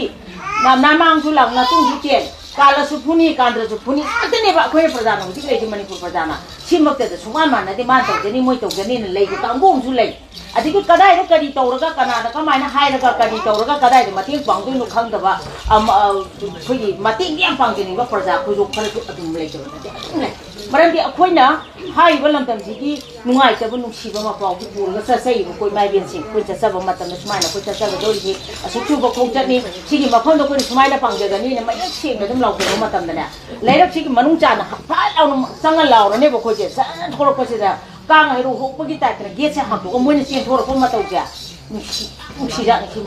ꯃꯣꯏꯅ ꯅꯨꯡꯉꯥꯏꯇꯕꯁꯦ ꯌꯥꯝ ꯅꯨꯡꯁꯤꯅ ꯁꯣꯜꯍꯧꯋꯤ ꯑꯩꯈꯣꯏꯅ ꯋꯥꯔꯤꯁꯦ ꯂꯤꯁꯥꯡꯁꯤꯅ ꯔꯦꯗꯤꯑꯣ ꯔꯥꯇꯛ ꯇꯥꯕꯩ ꯇꯥꯏꯞꯇ ꯋꯥꯔꯤꯁꯦ ꯑꯩꯈꯣꯏꯒꯤ ꯁ꯭ꯇ꯭ꯔꯤꯠ ꯀꯣꯔꯅꯔ ꯃꯤꯇꯤꯡꯒꯤ ꯇꯥꯏꯞꯇꯅꯦ ꯇꯧꯔꯒꯅꯦꯕ ꯑꯩꯈꯣꯏꯅ ꯇꯧꯔꯤꯕ ꯃꯁꯛꯁꯦ ꯑꯩꯗꯤ ꯇꯧꯁꯤꯟꯅꯕ ꯌꯥꯗꯕ ꯍꯦꯛꯇ ꯆꯦꯟꯄꯤꯔꯣ ꯊꯋꯥꯏ ꯃꯤꯔꯦ ꯂꯥꯏ ꯆꯦꯟ ꯈꯔ ꯍꯥꯞꯄꯤꯌꯣ ꯂꯥꯎ ꯌꯥꯄꯣꯠꯇꯦ ꯍꯥꯏꯕ ꯑꯗꯨꯅ ꯉꯁꯥꯏꯒꯤ ꯋꯥꯔꯤꯁꯤ ꯄꯔꯤꯡ ꯆꯨꯝꯅ ꯂꯤꯔꯀꯥꯟ ꯂꯥꯎꯔꯛꯄ ꯀꯥꯟꯗ ꯁꯥꯕꯨꯀꯣꯛ ꯈꯨꯅꯧꯒꯤ ꯄꯥꯎꯁꯦ ꯅꯤꯜꯍꯧꯔꯕꯅꯤ ꯃꯥꯏꯀꯩ ꯑꯁꯣꯝꯗ ꯁꯨꯃꯥꯏꯅ ꯇꯧꯗꯅ ꯉꯁꯤ ꯊꯋꯥꯏ ꯃꯤꯔꯦꯅ ꯉꯝꯖꯕ ꯈꯔꯗꯪ ꯃꯤꯌꯥꯝꯒꯤ ꯃꯤꯅꯨꯡꯁꯤꯒ ꯀꯣꯟꯅꯅ ꯄꯥꯡꯕꯤꯔꯛꯄ ꯃꯇꯦꯡꯅ ꯃꯁꯤꯗꯩꯁꯤꯗ ꯄꯨꯖꯔꯛꯑꯒ ꯆꯔꯥ ꯑꯃꯇꯪ ꯑꯣꯏꯔꯕꯁꯨ ꯆꯔꯥ ꯅꯨꯡꯍꯟꯅꯗꯅ ꯄꯨꯖꯔꯛꯏꯕ ꯊꯋꯥꯏ ꯃꯤꯔꯦꯟꯒꯤ ꯆꯦꯡ ꯍꯦꯟꯖꯥꯡꯁꯦ ꯆꯥꯔꯀꯥꯟꯗ ꯄꯥꯡꯒꯜ ꯊꯧꯅꯥ ꯂꯩꯕ ꯋꯥꯈꯜꯒꯤ ꯑꯐꯕ ꯃꯉꯥꯟ ꯄꯤꯕ ꯄꯨꯟꯁꯤ ꯅꯨꯡꯁꯥꯡꯕ ꯅꯥꯗꯕ ꯌꯦꯛꯇꯕ ꯁꯥꯟꯇꯤ ꯂꯩꯅ ꯍꯟꯖꯟꯕ ꯉꯝꯕꯗꯣ ꯉꯁꯤꯗꯒꯤ ꯑꯣꯏꯍꯧꯔꯁꯅꯨ ꯍꯥꯏꯕ ꯃꯣꯡꯒꯣꯜ ꯑꯁꯤꯄꯥꯁꯤꯁꯨ ꯄꯤꯖꯔꯤ ꯑꯗꯨꯒ ꯃꯔꯨ ꯑꯣꯏꯅꯅꯦ ꯑꯩꯈꯣꯏꯅ ꯌꯥꯝꯅ ꯄꯥꯝꯖꯔꯤꯁꯤꯗꯤ ꯃꯌꯦꯛ ꯁꯦꯡꯅ ꯁꯤꯒꯤ ꯈꯨꯟꯁꯤꯅ ꯄꯥꯎ ꯇꯝꯕꯗꯣ ꯃꯤꯌꯥꯝꯗ ꯊꯋꯥꯏ ꯃꯤꯔꯦꯟꯗ ꯇꯝꯕꯁꯨ ꯌꯥꯔꯦ ꯃꯤꯌꯥꯝꯗ ꯇꯝꯕꯁꯨ ꯆꯞ ꯃꯥꯟꯅꯩ ꯑꯩꯈꯣꯏꯁꯨ ꯃꯤꯌꯥꯝꯅꯤ ꯃꯤꯌꯥꯝꯗ ꯐꯖꯅ ꯃꯔꯤꯛ ꯆꯨꯝꯅ ꯄꯥꯎ ꯑꯝꯇꯗꯤ ꯄꯤꯕꯤꯌꯨ ꯑꯗꯨꯒ ꯁꯤꯒꯨꯝꯕ ꯑꯩꯈꯣꯏꯅ ꯄꯨꯖꯔꯛꯏꯕ ꯃꯤꯅꯨꯡꯁꯤꯁꯦ ꯁꯤꯒꯤ ꯃꯇꯨꯡ ꯇꯥꯕꯗ ꯇꯣꯉꯥꯟ ꯇꯣꯉꯥꯟꯕ ꯄ꯭ꯔꯖꯥ ꯃꯌꯥꯝꯅ ꯑꯣꯏꯔꯣ ꯑꯉꯝ ꯑꯊꯧꯅ ꯑꯣꯏꯔꯣ ꯂꯩꯉꯥꯛ ꯃꯄꯨꯅ ꯑꯣꯏꯕꯤꯕ ꯑꯃ ꯊꯣꯛꯏ ꯏꯀꯥꯏꯅꯤꯡꯉꯥꯏ ꯑꯣꯏ ꯇꯁꯦꯡꯅ ꯊꯋꯥꯏ ꯃꯤꯔꯦꯟꯅꯗꯤ ꯃꯤꯌꯥꯝꯗ ꯌꯦꯡꯂꯨꯔꯒ ꯑꯣꯏꯔꯁꯨ ꯁꯥꯕꯨꯡꯀꯣꯛ ꯈꯨꯅꯧꯗ ꯆꯦꯡ ꯀꯧꯇꯥ 5ꯗꯁꯨ ꯊꯤꯟꯕ ꯉꯝꯃꯦꯕ ꯂꯩꯉꯥꯛꯅ ꯀꯔꯤꯒꯤ ꯉꯝꯃꯣꯏ ꯀꯔꯤꯒꯤ ꯎꯗꯕꯅꯣ ꯃꯅꯤꯄꯨꯔ ꯍꯥꯏꯕ ꯖꯒꯥꯁꯤ ꯄꯤꯛꯈ꯭ꯔꯦ ꯌꯥꯝ ꯍꯥꯏꯗꯥꯏ ꯄꯤꯛꯈ꯭ꯔꯕ ꯖꯒꯥꯁꯤꯗ ꯆꯍꯤ ꯑꯃ ꯂꯥꯟ ꯇꯧꯕꯗ ꯀꯗꯥꯏ ꯖꯒꯥꯗ ꯈꯨꯗꯣꯡ ꯊꯤ ꯀꯗꯥꯏ ꯖꯒꯥꯗ ꯀꯨꯀꯤꯒ ꯅꯛꯅꯩ ꯀꯗꯥꯏ ꯖꯒꯥꯅ ꯀꯨꯀꯤꯒ ꯂꯥꯞꯅꯩ ꯀꯅꯥ ꯁꯦꯀꯨꯔꯤꯇꯤ ꯊꯝꯃꯤ ꯄ꯭ꯔꯖꯥ ꯀꯌꯥ ꯇꯥꯜꯂꯤ ꯀꯔꯝꯕ MLA ꯃꯟꯇ꯭ꯔꯤ ꯃꯟꯗꯣꯡꯒꯤ ꯃꯈꯥꯗ ꯂꯩ ꯃꯣꯏꯅ ꯀꯔꯤ ꯃꯤꯠꯌꯦꯡ ꯌꯦꯡꯉꯤ ꯌꯦꯡꯗꯦ ꯃꯣꯏ ꯀꯩꯗꯧ ꯈꯪꯗꯦ ꯀꯩꯗꯧ ꯈꯪꯗꯒꯦꯕ ꯚꯣꯠ ꯃꯇꯝꯗꯗꯤ ꯚꯣꯠ ꯈꯣꯝꯕ ꯂꯥꯛꯑꯝꯒꯅꯤ ꯃꯥꯏꯕꯦꯟꯁꯦ ꯂꯥꯛꯇ꯭ꯔꯣ ꯂꯥꯛꯑꯝꯒꯅꯤ ꯑꯗꯨꯒꯤ ꯄꯣꯠꯇꯣ ꯅꯤꯡꯁꯤꯡꯉꯣ ꯑꯗꯨ ꯑꯣꯏꯇꯥꯔꯗꯤ ꯈꯨꯕꯥꯡ ꯆꯥꯡꯗꯣꯛ 10 ꯂꯣꯟꯖꯗꯅ ꯚꯣꯠꯀꯤ ꯄꯤꯈꯥ ꯅꯤꯕ ꯂꯥꯛꯇꯅ ꯃꯤꯌꯥꯝꯒꯤ ꯁꯦꯕꯥ ꯐꯪꯖꯒꯦ ꯍꯥꯏꯕꯒꯤ ꯃꯍꯨꯠꯇ ꯑꯩꯅ ꯍꯥꯏꯖꯅꯤꯡꯉꯤꯅ ꯈꯨꯕꯥꯡ ꯆꯥꯡꯗꯣꯛꯁꯦ 10ꯁꯤ ꯂꯣꯟꯖꯔꯒ ꯑꯩꯈꯣꯏꯒꯤ ꯊꯦꯡꯅꯕ ꯑꯍꯤꯡꯒꯤ ꯃꯇꯝꯗ ꯃꯤꯌꯥꯝꯗꯒꯤ ꯑꯩ ꯇꯧꯅꯤꯡꯕ ꯇꯧꯖꯒꯦ ꯑꯩꯅ ꯇꯧꯔꯤꯉꯩ ꯌꯥꯕꯤꯌꯨ ꯀꯩꯝꯇ ꯍꯥꯏꯕꯤꯔꯛꯀꯅꯣ ꯈꯥꯕꯩ ꯈꯔ ꯁꯥꯔꯒ ꯑꯣꯠꯈꯥꯏꯖꯒꯦ ꯃꯌꯥꯝ ꯚꯣꯠ ꯄꯤꯕꯤꯌꯨ ꯂꯥꯎ ꯀꯩꯗꯧꯒꯦ ꯃꯣꯏꯗꯤ ꯃꯌꯦꯛ ꯁꯦꯡꯅ ꯏꯆꯥ ꯏꯁꯨꯒꯤ ꯁꯅꯥ ꯂꯨꯄꯥ ꯏꯇꯨ ꯏꯆꯥꯒꯤ ꯂꯟ ꯊꯨꯝ ꯂꯦꯞꯆꯟꯖꯒꯦ ꯐꯣꯔꯥ ꯗꯣꯔꯥꯟ ꯁꯥꯖꯒꯦ ꯇꯣꯉꯥꯟꯕ ꯁ꯭ꯇꯦꯠꯇ ꯐ꯭ꯂꯦꯠ ꯂꯩꯖꯒꯦ ꯃꯌꯥꯝꯒꯤ ꯑꯌꯥ ꯄꯤꯕꯤꯌꯨ ꯂꯥꯎꯔꯣꯗꯅ ꯃꯌꯦꯛ ꯁꯦꯡꯅ ꯑꯗꯨꯃꯥꯏꯅ ꯂꯥꯎꯔꯗꯤ ꯑꯩꯈꯣꯏꯁꯨ ꯀꯣꯛꯀꯦ ꯋꯥꯈꯜ ꯑꯃ ꯈꯜꯂꯔꯣꯏꯗ꯭ꯔꯣ ꯃꯣꯏꯗꯤ ꯁꯦꯕꯥ ꯇꯧꯖꯒꯦ ꯈꯨꯠ ꯖꯨꯔ ꯇꯧꯔꯗꯕꯩ ꯅꯤꯡꯗ ꯚꯣꯠ ꯄꯤꯔꯒ ꯀꯗꯥꯏ ꯇꯧꯔꯦꯁꯦ ꯁꯤꯒꯤ ꯑꯣꯟꯅ ꯇꯩꯅꯕ ꯑꯣꯏꯗꯕꯇ ꯉꯥꯡꯕ ꯃꯣꯏꯁꯦ ꯌꯥꯝ ꯇꯜꯂꯦꯕ ꯁꯦꯡꯅ ꯑꯗꯨꯅ ꯍꯥꯏꯔꯨꯔꯒꯗꯤ MLA ꯃꯟꯇ꯭ꯔꯤ ꯃꯟꯗꯣꯡꯅꯤ ꯉꯝꯃꯅꯤ ꯑꯗꯨ ꯑꯗꯥ ꯍꯦꯛꯇ ꯑꯃ ꯍꯥꯏꯔꯛꯀꯅꯤ ꯀꯔꯤꯗꯧ ꯂꯩꯒꯦꯕ ꯁꯤ ꯀꯔꯤꯗꯧꯕꯩ ꯎꯗ꯭ꯔꯤꯅꯦꯕ ꯁꯤ ꯂꯝꯂꯥꯏ ꯀꯟꯁꯇꯤꯇ꯭ꯌꯨꯟꯁꯤ ꯆꯤꯡꯕ꯭ꯔꯥ ꯁꯤꯡꯉꯤ ꯃꯤꯍꯨꯠ ꯑꯃ ꯂꯩꯔꯤꯅꯤ ꯀꯣ ꯃꯤꯍꯨꯠꯇꯨꯅ ꯑꯗꯨꯝ ꯂꯦꯞꯇꯅ ꯃꯥ ꯂꯦꯡꯎ ꯆꯥꯎ ꯂꯩꯎꯅꯤ ꯁꯤ ꯂꯩꯒꯗꯕꯅꯤꯅꯦ ꯀꯔꯤꯒꯤꯅꯣꯅꯦ ꯁꯨꯃꯥꯏꯅ ꯊꯥꯗꯣꯛ ꯁꯤꯕꯨ ꯀꯩꯅꯣ ꯁꯤ ꯀꯩꯅꯣꯕ सिगुम्बा वोट मतमदना कदाय करी लेने उना उतो लोको मी ले जाना न थीगदी हैरगा कना की प्रजा वारे करी तौले हाय मनि चुने येबा कयोगी सिक्युरिटी टाइट न थंबा कयोगी तदन येबा तनि मणिपुर की लेबा चेसो मया करी की लाते चारो मयाम लेनी ना सिदी मागी MLA मत्री मतो का की नतना पुना मना तो मतिंग पांग बया गदा पांगमन होई नि मसी अमा खते की पोटाते लेंगा न करी मपी ओरी बलेंगा मपुमा करी दो गले आइदि तसेंग इकाई बियोना खंजै मखा ताबसे लेंगा न यंगथेंबियो लैरिबा केंद्र सिगी पिहु नसु मतिंग पांगबियो असुक यामना अखोय पुनमगी थवाई कलिबा साबको खुनो इकाई खुनबि बम सु याबो वाफम जि थमगा पुनम ते केंसिंग दे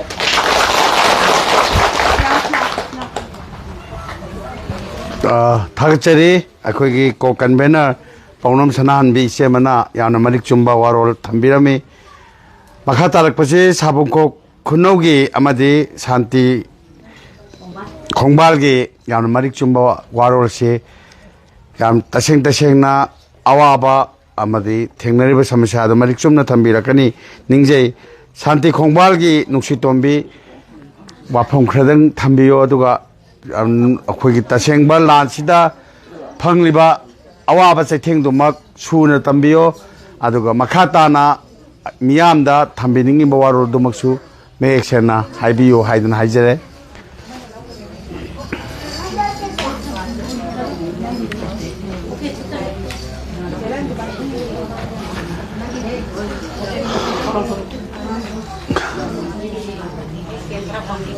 Video yang udah Chỉ là khuất là tụm phải là cái gì xong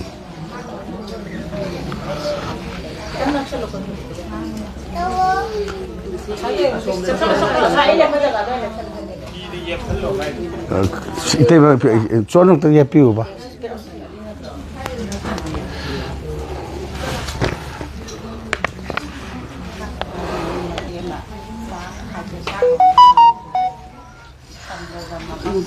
ꯑꯍꯥꯟꯕꯗ ꯑꯩꯅ ꯂꯝꯗꯝꯁꯤꯕꯨ ꯀꯣꯟꯕꯤꯔꯤꯕ ꯁꯝꯕꯣꯜ ꯂꯥꯏꯔꯦꯝꯕꯤ ꯏꯃꯥ ꯏꯕꯦꯝꯃꯕꯨ ꯏꯄꯣꯛꯅꯨꯡ ꯈꯨꯔꯨꯝꯖꯔꯤ ꯂꯦꯡꯕꯤꯔꯛꯏꯕ ꯑꯩꯈꯣꯏꯒꯤ Thôi mi đi ꯍꯋꯥꯏ ꯃꯤꯔꯦꯟꯒꯤ ꯂꯦꯡꯕꯤꯔꯛꯏꯕ ꯁꯤꯐꯥꯏ ꯄꯨꯝꯅꯃꯛꯄꯨ ꯏꯄꯣꯛꯅꯨꯡ ꯈꯨꯔꯨꯝꯖꯔꯤ ꯏꯔꯩꯀꯥꯏꯁꯤꯒꯤ ꯏꯕꯨꯡ ꯏꯄ꯭ꯋꯥ ꯑꯃꯗꯤ ꯏꯃꯥ ꯏꯕꯦꯟ ꯄꯨꯝꯅꯃꯛꯄꯨ ꯏꯄꯣꯛꯅꯨꯡ ꯈꯨꯔꯨꯝꯖꯔꯤ ꯑꯩꯈꯣꯏꯅ ꯍꯧꯖꯤꯛ ꯂꯩꯔꯤꯁꯦ ꯑꯗꯨꯛꯀꯤ ꯃꯇꯤꯛ ꯑꯋꯥꯕꯗꯤ ꯃꯥꯌꯣꯛꯅꯩ ꯍꯥꯏꯕꯗꯤ ꯑꯩꯈꯣꯏꯅ ꯍꯧꯖꯤꯛ ꯍꯧꯈꯤꯕ ꯃꯦꯒꯤ ꯇꯥꯡ 3ꯗꯒꯤ ꯑꯩꯈꯣꯏꯒꯤ ꯈꯨꯡꯒꯪꯁꯤꯗꯩꯗ ꯂꯩꯔꯤꯕꯒꯤ ꯑꯋꯥꯕꯁꯤ ꯑꯍꯥꯟꯕꯗ ꯑꯩꯈꯣꯏꯁꯤ ꯄꯨꯂꯞ ꯍꯧꯅꯔꯒ ꯆꯦꯟꯕ ꯌꯥꯎ ꯂꯩꯍꯧꯕ ꯌꯥꯎ ꯇꯧꯗꯅ ꯏꯆꯥꯅ ꯅꯥꯀꯜ ꯑꯃꯗ ꯏꯋꯥꯅ ꯃꯐꯝ ꯑꯃꯗ ꯑꯩꯅ ꯃꯐꯝ ꯑꯃꯗ ꯁꯨꯃꯥꯏꯅ ꯏꯃꯥ ꯏꯆꯥ ꯏꯃꯨꯡ ꯃꯅꯨꯡꯐꯥꯎ ꯈꯥꯏꯅꯔꯒ ꯃꯥꯒꯤ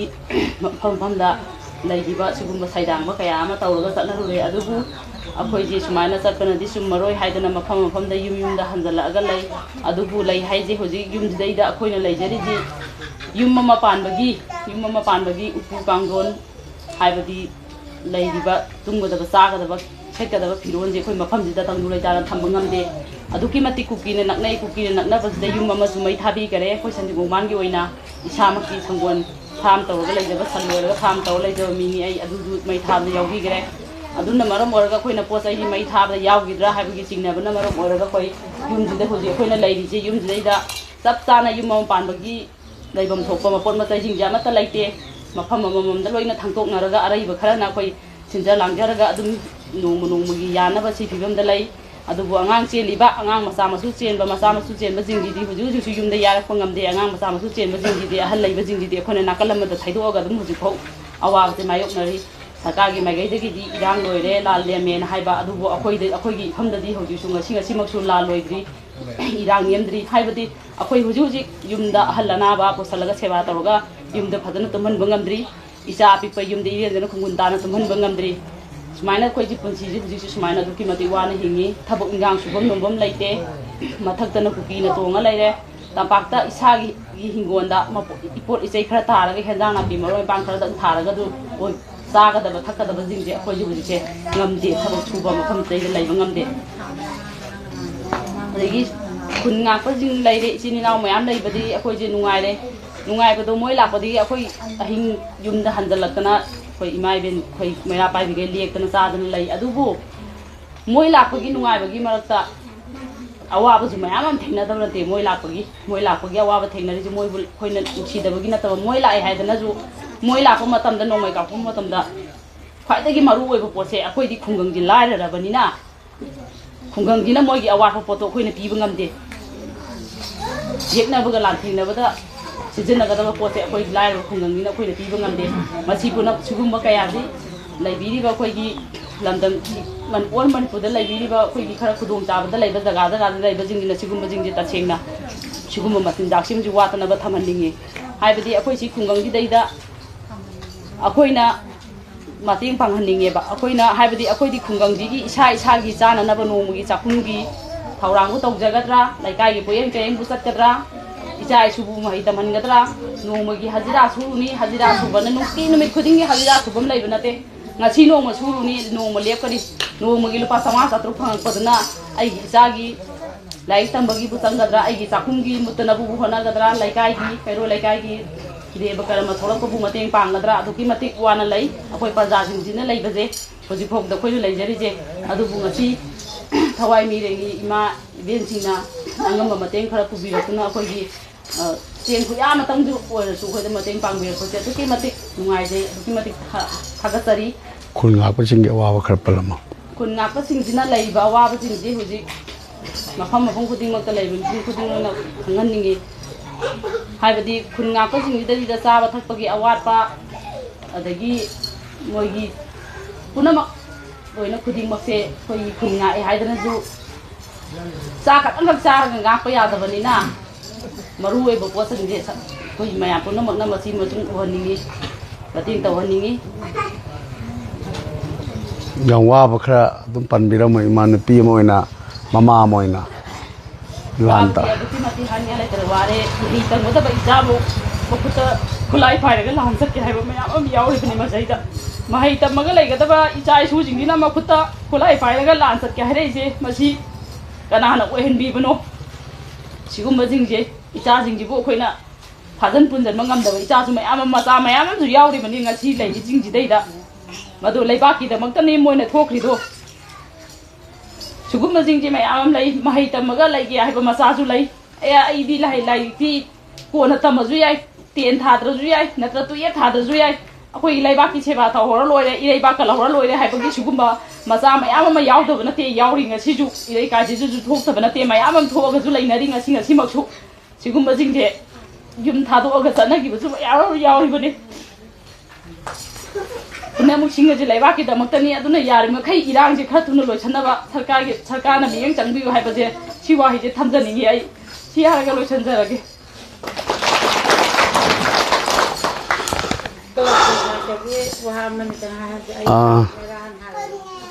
ꯃꯊꯪ ꯏꯃꯥ ꯑꯗꯨꯝ ꯂꯥꯛꯄꯤꯔꯣ ꯂꯥꯏꯁ꯭ꯔꯝ ꯃꯦꯝꯃ ꯁꯥꯕꯝꯈꯣꯛ ꯈꯨꯅꯧꯒꯤ ꯃꯩꯔꯥꯒꯤ ꯁꯦꯀ꯭ꯔꯦꯇꯔꯤꯅ ꯋꯥꯐꯝ ꯈꯔꯗꯪ ꯑꯃꯨꯛ ꯃꯈꯥ ꯇꯥꯅ ꯍꯥꯏꯕꯤꯒꯅꯤ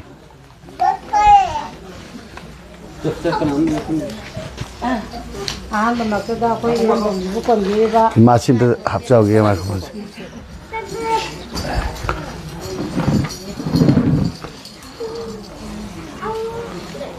ꯑꯍꯥꯟꯕꯃꯛꯇꯗ ꯂꯝꯗꯝꯁꯤꯕꯨ ꯀꯟꯕꯤꯔꯤꯕ ꯑꯩꯈꯣꯏ ꯏꯃꯥꯕꯨ ꯈꯨꯔꯨꯝꯖꯔꯤ ꯑꯗꯨ ꯂꯣꯏꯅꯅ ꯑꯩꯈꯣꯏꯒꯤ ꯊꯋꯥꯏ ꯃꯤꯔꯦꯟꯒꯤ ꯑꯩꯈꯣꯏ ꯂꯝꯗꯝꯁꯤꯒꯤ ꯁꯝꯕꯨꯈꯣꯛ ꯈꯨꯅꯧꯁꯤꯒꯤꯗꯃꯛꯇꯅꯤ ꯍꯥꯏꯗꯅ ꯉꯁꯤ ꯂꯦꯡꯕꯤꯔꯛꯏꯕ ꯊꯋꯥꯏ ꯃꯤꯔꯦꯟꯒꯤ ꯏꯆꯥꯁꯤꯡ ꯑꯗꯒꯤ ꯑꯩꯈꯣꯏ ꯏꯆꯤꯜ ꯏꯅꯥꯎꯁꯤꯡ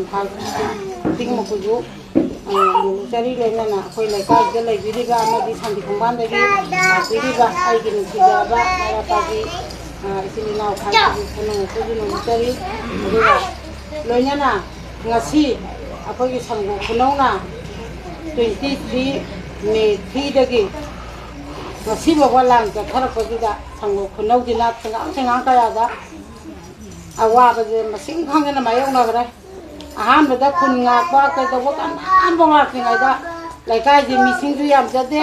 ꯑꯗꯨꯒ ꯂꯩꯔꯤꯕ ꯑꯉꯥꯡ ꯏꯆꯥꯁꯤꯡꯁꯤꯅ ꯌꯨꯝꯊꯣꯡ ꯈꯨꯗꯤꯡꯒꯤ ꯊꯣꯛꯑꯒ ꯂꯩꯀꯥꯏꯁꯦ ꯉꯥꯛꯇꯕ ꯌꯥꯗꯦ ꯍꯥꯏꯗꯅ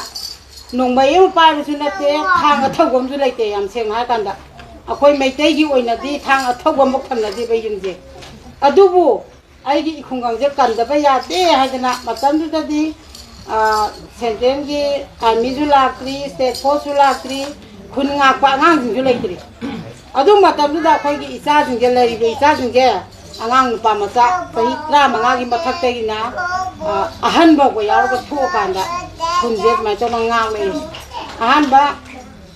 ꯌꯥꯝ ꯀꯟꯅ ꯀꯥꯞꯅꯗꯅ ꯁꯤꯗ ꯀꯥꯞꯄ ꯍꯥꯏꯁꯦ ꯑꯔꯣꯏꯕꯒꯤ ꯊꯥꯡꯅꯤ ꯑꯩꯈꯣꯏ ꯁꯤꯗ ꯇꯧꯕ ꯂꯥꯟꯁꯦ ꯂꯥꯟ ꯑꯗꯣ ꯑꯗꯨ ꯑꯣꯏꯔ ꯃꯥꯜꯂꯦ ꯍꯥꯏꯕꯁꯦ ꯑꯩꯈꯣꯏ ꯄꯣꯛꯄꯗꯒꯤ ꯊꯦꯡꯅꯗ꯭ꯔꯤ ꯑꯗꯨꯗ ꯎꯏꯌꯦꯕ ꯑꯩꯈꯣꯏꯅ ꯎꯖꯕꯁꯦꯀꯣ ꯃꯣꯏꯅ ꯆꯤꯡꯊꯛꯇꯒꯤ ꯀꯥꯞꯊꯔꯛꯄ ꯑꯩꯈꯣꯏꯅ ꯃꯈꯥꯗ ꯑꯉꯥꯡꯁꯤꯅ ꯐꯣꯂꯤꯟꯗ ꯂꯩꯕꯅꯤ ꯀꯥꯞꯅꯔꯤꯁꯦ ꯂꯧꯔꯤ ꯃꯈꯥꯗ ꯀꯥꯞꯊꯔꯛꯄ ꯀꯥꯞꯄ ꯃꯣꯏꯅ ꯑꯃꯨꯛ ꯀꯥꯞꯄ ꯁꯨꯃꯥꯏꯅ ꯀꯥꯞꯄꯒ ꯂꯥꯛꯄꯁꯤꯅ ꯑꯩꯈꯣꯏꯁꯦ ꯀꯥꯞꯅꯔꯝꯃꯦ ꯂꯝ ꯂꯝꯗꯒꯤ ꯃꯌꯥꯝ ꯂꯥꯛꯄꯤ ꯏꯆꯤꯜ ꯏꯅꯥꯎ ꯃꯌꯥꯝ ꯂꯥꯛꯑꯦ ꯀꯥꯞꯄꯝꯃꯦ ꯃꯣꯏꯗꯤ ꯅꯨꯡꯗꯥꯡ ꯇꯥꯔꯕꯅꯤꯅ ꯍꯟꯅꯈ꯭ꯔꯦ ꯑꯗꯨꯒ ꯑꯩꯈꯣꯏ ꯈꯨꯟꯒꯤ ꯌꯨꯝ ꯊꯥꯗꯣꯛꯑꯒ ꯆꯠꯄ ꯌꯥꯗꯕꯅꯤ나 ꯈꯨꯟꯗ ꯂꯩꯕ ꯑꯉꯥꯡ ꯅꯨꯄꯥꯈꯩꯗꯤ ꯂꯩꯍꯧꯔꯦ ꯑꯗꯨꯒ ꯅꯨꯡꯗꯥꯡ ꯑꯣꯏꯔꯛꯄ ꯀꯥꯟꯗꯗꯤ ꯃꯤꯒꯤꯗꯤ ꯅꯣꯡꯃꯩ ꯑꯁꯥꯟꯕ ꯄꯥꯏꯕꯅꯤ ꯑꯩꯈꯣꯏꯅ ꯀꯌꯥꯝ ꯋꯥꯅ ꯊꯋꯥꯏꯗꯣ ꯀꯌꯥꯝ ꯋꯥꯅ ꯑꯍꯤꯡꯗꯨ ꯅꯣꯡꯉꯥꯟꯕ ꯉꯥꯏꯕ ꯑꯩꯈꯣꯏ ꯀꯌꯥꯝ ꯋꯥꯅ ꯅꯣꯡꯉꯥꯟꯕ ꯉꯥꯏꯔꯛꯈꯤ ꯑꯗꯨꯃꯥꯏꯅ ꯇꯧꯗꯅ ꯑꯩꯈꯣꯏꯁꯦ ꯋꯥꯅ ꯈꯥꯡꯉꯛꯄꯁꯤꯅ ꯃꯣꯏꯅ ꯑꯗꯨꯃꯥꯏꯅ ꯀꯥꯞꯄꯛꯄ ꯅꯨꯃꯤꯠꯀꯤ ꯅꯨꯡꯗꯥꯡꯁꯦ ꯅꯨꯄꯤ ꯑꯉꯥꯡꯈꯩꯁꯦ ꯂꯩꯕ ꯉꯝꯅꯗꯕꯅ ꯂꯣꯏ ꯆꯦꯟꯊꯣꯛꯅꯔꯦ ꯁꯤ ꯊꯪꯅꯔꯤꯕ ꯈꯨꯟꯗ ꯆꯦꯟꯗꯅ ꯂꯦꯛꯄ ꯃꯥꯒꯤ ꯈꯪꯅ ꯆꯥꯟꯅꯕꯗ ꯂꯦꯛꯄ ꯅꯨꯄꯥꯈꯩꯗꯤ ꯌꯨꯝꯁꯦ ꯑꯃꯃꯝ ꯈꯪꯅꯅꯕ ꯅꯨꯄꯥꯈꯩꯗꯤ ꯂꯩꯍꯧꯔꯦ ꯑꯗꯨꯕꯨ ꯏꯆꯥ ꯏꯁꯨꯁꯤꯡꯗꯨꯅ ꯈꯨꯟ ꯌꯨꯝ ꯉꯥꯛꯏꯃꯦꯅ ꯂꯩꯍꯧꯔꯦ ꯃꯃꯥ ꯑꯣꯏꯕ ꯑꯩꯈꯣꯏꯗꯤ ꯍꯤꯡꯅꯅꯕꯅꯤꯅ ꯊꯪꯅꯕ ꯈꯨꯟꯗ ꯆꯦꯜꯂꯦ ꯏꯆꯥꯁꯤꯡꯗꯨꯅ ꯀꯃꯥꯏꯅ ꯇꯧꯔꯝꯒꯗꯒꯦ ꯑꯍꯤꯡꯁꯤ ꯀꯃꯥꯏꯅ ꯇꯧꯔꯝꯒꯗꯒꯦ ꯈꯟꯕꯗ ꯑꯩꯈꯣꯏ ꯑꯍꯤꯡꯗꯨꯃ ꯅꯣꯡꯉꯥꯟꯈꯤꯕ ꯑꯩꯈꯣꯏ ꯈꯪꯗꯦ ꯐꯝꯃꯒ ꯑꯍꯤꯡꯗꯨꯃ ꯂꯦꯛꯄꯗꯤ ꯑꯩ ꯁꯝꯕꯨꯈꯣꯛꯇ ꯂꯦꯛꯑꯦ ꯑꯗꯨꯒ ꯃꯤꯠꯁꯤꯗꯤ ꯑꯩꯒꯤ ꯁꯝꯕꯨꯈꯣꯛ ꯈꯨꯅꯧ ꯃꯥꯏꯀꯩꯁꯤꯗ ꯌꯦꯡꯉꯒ ꯅꯣꯡꯉꯥꯟꯕ ꯑꯩ ꯐꯝꯃꯒ ꯅꯣꯡꯉꯥꯜꯂꯛꯑꯦꯕ ꯑꯗꯨꯃꯥꯏꯅ ꯑꯍꯤꯡꯁꯦ ꯑꯗꯨꯛꯀꯤ ꯃꯇꯤꯛ ꯋꯥꯔꯦ ꯋꯥꯕꯈꯩ ꯋꯥꯔꯦ ꯑꯗꯨꯕꯨ ꯑꯩꯈꯣꯏꯅ ꯀꯔꯤꯒꯨꯝꯕ ꯈꯨꯟꯁꯦ ꯑꯩꯈꯣꯏꯅ ꯊꯥꯗꯣꯛꯑꯒ ꯆꯦꯟꯈꯤꯕ ꯇꯥꯔꯗꯤ ꯀꯨꯀꯤꯅ ꯁꯣꯏꯗꯅ ꯑꯣꯏꯍꯧꯔꯅꯤ ꯃꯁꯤꯗꯤ ꯀꯨꯀꯤꯅ ꯑꯣꯏꯍꯟꯕꯗꯤ ꯌꯥꯗꯦ ꯑꯩ ꯑꯃ ꯁꯤꯈ꯭ꯔꯒꯁꯨ ꯏꯔꯝꯗꯝꯁꯤꯗꯤ ꯀꯟꯗꯕ ꯌꯥꯗꯦ ꯈꯟꯕꯗꯒꯤ ꯑꯩꯈꯣꯏ ꯃꯩꯔꯥ ꯄꯥꯏꯕꯤ ꯏꯃꯥ ꯏꯕꯦꯜꯁꯤꯡ ꯂꯩꯔꯤꯕ ꯀꯂꯞꯀꯤ ꯑꯉꯥꯡꯁꯤꯡ ꯂꯩꯔꯤꯕ ꯉꯥꯡꯂꯦ ꯑꯗꯩꯗꯤ ꯑꯩꯈꯣꯏ MLAꯗ ꯍꯥꯏꯖꯔꯦ ꯃꯇꯝꯗꯨꯗꯗꯤ MLA ꯑꯩ ꯁꯤꯗ ꯌꯥꯝ ꯀꯟꯅ ꯀꯥꯞꯅꯕ ꯑꯍꯤꯡꯗꯨꯒꯤ ꯍꯦꯛ ꯅꯣꯡꯉꯥꯟꯕꯗ MLAꯒꯤꯗ ꯑꯩꯈꯣꯏ ꯃꯌꯥꯝ ꯃꯩꯔꯥ ꯄꯥꯏꯕꯤ ꯃꯌꯥꯝ ꯆꯠꯂꯦ ꯉꯁꯤꯃꯛ ꯑꯩꯈꯣꯏꯒꯤꯗ ꯁ꯭ꯇꯦꯠ ꯐꯣꯔꯁ ꯊꯥꯕꯤꯔꯛꯎ ꯅꯠꯇ ꯇꯥꯔꯒꯗꯤ ꯑꯩꯈꯣꯏ ꯂꯩꯕ ꯁꯨꯛꯉꯝ ꯉꯝꯃꯔꯣꯏꯅ ꯍꯥꯏꯖꯔꯦ MLAꯅ ꯑꯗꯨ ꯅꯨꯃꯤꯠꯀꯤ ꯇꯥꯡ 19ꯒꯤ ꯅꯣꯡꯉꯥꯟꯕꯒꯤ ꯑꯌꯨꯛꯇ ꯇꯥꯡ 19ꯗ ꯑꯩꯈꯣꯏ ꯁꯤ ꯄꯨꯂꯤꯁ ꯃꯣꯏ 13 ꯂꯥꯛꯑꯦ ꯑꯗꯨꯗꯒꯤ ꯉꯥꯛꯄꯤꯕꯗꯒꯤ ꯑꯩꯈꯣꯏ ꯅꯨꯄꯤ ꯑꯉꯥꯡ ꯆꯦꯜꯂꯒ ꯃꯤꯒꯤ ꯂꯝꯗ ꯆꯦꯜꯂꯒ ꯂꯩꯔꯨꯕ ꯑꯩꯈꯣꯏꯒꯩꯁꯦ ꯍꯟꯖꯟꯅꯔꯛꯑꯒ ꯄꯨꯂꯤꯁꯀꯅ ꯉꯥꯛꯄꯤꯕꯗꯒꯤ ꯑꯩꯈꯣꯏ ꯍꯟꯖꯜꯂꯒ ꯌꯨꯝꯗ ꯁꯨꯃꯥꯏꯅ ꯇꯧꯅ ꯑꯩꯈꯣꯏ ꯂꯩꯔꯛꯈꯤꯕꯅꯤ ꯑꯗꯨꯕꯨ ꯂꯩꯔꯒꯁꯨ ꯂꯧ ꯄꯥꯟꯕ ꯃꯇꯝꯗ ꯂꯥꯟ ꯇꯧꯔꯒ ꯂꯩꯈ꯭ꯔꯦ ꯂꯧ ꯄꯥꯟꯒꯗꯕ ꯄꯥꯜꯍꯧꯗ꯭ꯔꯦ ꯑꯗꯒꯤꯗꯤ ꯊꯕꯛ ꯑꯃ ꯁꯨꯒꯗꯕꯁꯨ ꯍꯧꯖꯤꯛ ꯁꯨꯐꯝ ꯈꯪꯗꯦ ꯑꯗꯩ ꯃꯔꯛꯁꯤꯗ ꯌꯦꯡꯉꯨ ꯃꯇꯝꯒꯤ ꯃꯇꯨꯡ ꯏꯟꯅ ꯑꯉꯥꯡ ꯁ꯭ꯀꯨꯜ ꯆꯠꯍꯟꯗꯕ ꯌꯥꯗꯦ ꯑꯩꯈꯣই ꯆꯥꯗꯕ ꯌꯥꯗꯦ ꯑꯗꯒꯤ ꯈꯨꯟ ꯉꯥꯛꯄ ꯂꯩꯔꯤꯕ ꯑꯉꯥꯡꯁꯤꯡꯁꯦ ꯑꯩꯈꯣꯏ ꯈꯨꯟꯒꯤꯗꯃꯛꯇꯅꯤ ꯑꯩꯈꯣꯏ ꯈꯨꯟꯁꯤ ꯉꯥꯛꯄꯤꯅꯕꯒꯤꯗꯃꯛꯇꯅꯦꯅ ꯂꯝ ꯂꯝꯗꯒꯤ ꯅꯨꯡꯁꯤꯔꯕ ꯏꯆꯥꯁꯤꯡꯁꯤꯅ ꯃꯥꯒꯤ ꯅꯨꯡꯁꯤꯔꯕ ꯅꯨꯄꯤ ꯑꯉꯥꯡ ꯃꯆꯥꯁꯤꯡ ꯂꯩꯍꯧꯔꯤꯕꯅꯤ ꯊꯥꯗꯣꯛꯑꯝꯃꯒ ꯏꯈꯨꯡꯒꯪ ꯏꯔꯩꯀꯥꯏꯁꯦ ꯀꯟꯗꯕ ꯌꯥꯗꯦ ꯉꯥꯛꯇꯕ ꯌꯥꯗꯦꯅ ꯂꯥꯛꯄꯤꯗꯅ ꯃꯣꯏꯈꯩ ꯂꯥꯛꯇꯅ ꯂꯩꯕꯤꯔꯦ ꯉꯥꯛꯄꯤꯔꯦ ꯃꯣꯏꯅ ꯉꯥꯛꯄꯤꯕꯗꯒꯤ ꯉꯁꯤꯐꯥꯎꯗ ꯑꯩꯈꯣꯏꯁꯦ ꯏꯆꯥꯁꯤꯡꯅ ꯉꯥꯛꯄꯤꯕꯗꯒꯤ ꯄꯨꯂꯤꯁꯁꯤꯡ ꯂꯥꯛꯄꯤꯕꯗꯒꯤ ꯑꯩꯈꯣꯏ ꯁꯪꯒꯣ ꯈꯨꯅꯧꯁꯤꯅ वारजु वाना ngasi nupi angang je hanjana yum ji de lek cha dana koi sandi khongban samgo khonau hai je koi je chamane nangna ba hek maning dani lai ba kuki jena kuki na kamning manumita kapi na han da ru salani sandi thado khibadagi salani ka tun halapri moina ji phata bai jang je salani je ka moina ka thokre thado khadagi hauji ti sanda tha ni na sande loi pulo thamba ya de ba adu sanje thade moiram de jamure moi ka pa ha le sanje adu mati phattaba adu na huji huji koi ba kan di sanje sini adu bo khoi gi awa ba khoi sangu khonauna wa ba smaina wa dana achuk yamna wa na ba matam jida thawai miren gi jajing bung kwajing inaujing puna mangna khoi sangu khonau gi awa ba sanje khomban gi awa ba smaina chingong chiya da haktheng na lan ngaksari ba ima ibenzing isai sujing smai tok na wana le hauri habaje khangbi dana mayang gi damakani ha jana ngasi pugire go posegi mamandi aduki matik haninga le tana manjang gre koi sangu khonong da ngasi bogo le lakpojida hana mamang ga lan yam na kanna matam da mayam yam je mating yam lakpirame khunga kwangangi jana ba khon ba tawa marak sidagi kuire bhon mamang dei kamna ba lekhubadagi kana amta lakhidere tuminna se mulagna laigere warju wana ko je hingda ya dabnina ngamna ngamna bo honaraga hingna bagi lan kanna lan thengnare haitare adubu matam kuina kanaru robe matam da yanna war basira batanza da akoi thawai mirengi isa ingaw singtina akoi gi damaktani hana jangna piseng pubirakana akoi gi damakta pubirei je haninga leitana thawai mirenbu hanjana thagasari aduga tungdaju isona tawu khodimakju thawjanbidana tawgena ni ba thaba khodimakju mai pa ko oibiyu habu wakamji thamjaraga kono togi bijala khoi nuksijarabi sabugo khnogi ima secretary maira paibigi imana damarik chumbawaro khra thambi khra ba matungda sabugo khnousigi club ki maroiba thomi oiriba khoigi inauna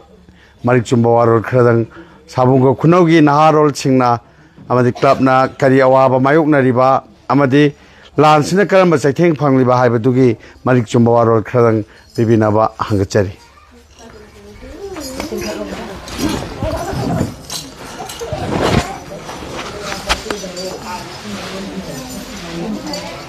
ang maktada landang dibu kondiba pamulai dibu hang sina kundiraga nasi megi tangkan ko mai ni yang kalaban ni asida ko di thawai mi ngi ma sing ni amba chinau singna ya chinau sing lenana nggang jigi chali sing ma sing nong pika kunaba utsa baga lenana la secretary mo oina khungdi awa buje ꯁꯤꯡꯖꯃꯩ 360ꯒꯤ ꯈꯨꯠꯊꯥꯡꯗꯒꯤ ꯋꯥꯍꯩ ꯈꯔ ꯊꯝꯖꯒꯦ ꯑꯗꯨꯗꯤ ꯍꯣꯏ ꯂꯥꯟꯁꯦ ꯃꯀꯣꯛꯇꯒꯤ ꯑꯩꯈꯣꯏꯒꯤ ꯃꯩꯔꯥꯒꯤ secretary ꯏꯆꯦ ꯃꯃꯥꯡ ꯏꯆꯦꯅꯁꯨ ꯍꯥꯏꯕꯤꯈ꯭ꯔꯦ ꯃꯔꯛꯇꯨꯃ ꯃꯌꯥꯝ ꯑꯃ ꯑꯗꯨꯒ ꯑꯗꯨ ꯂꯣꯏꯅꯃꯛ ꯍꯥꯏꯖꯗ꯭ꯔꯒꯁꯨ ꯑꯩꯒꯤ ꯑꯣꯏꯕ ꯃꯣꯠ ꯈꯔ ꯊꯝꯖꯒꯦ ꯂꯥꯟꯁꯦ ꯃꯅꯤꯄꯨꯔꯒꯤ ꯂꯥꯟꯐꯝ ꯃꯌꯥꯝꯁꯤꯗꯩꯗ ꯂꯩꯔꯤꯕ ꯔꯦꯖꯣꯟꯗ ꯂꯩꯔꯤꯕ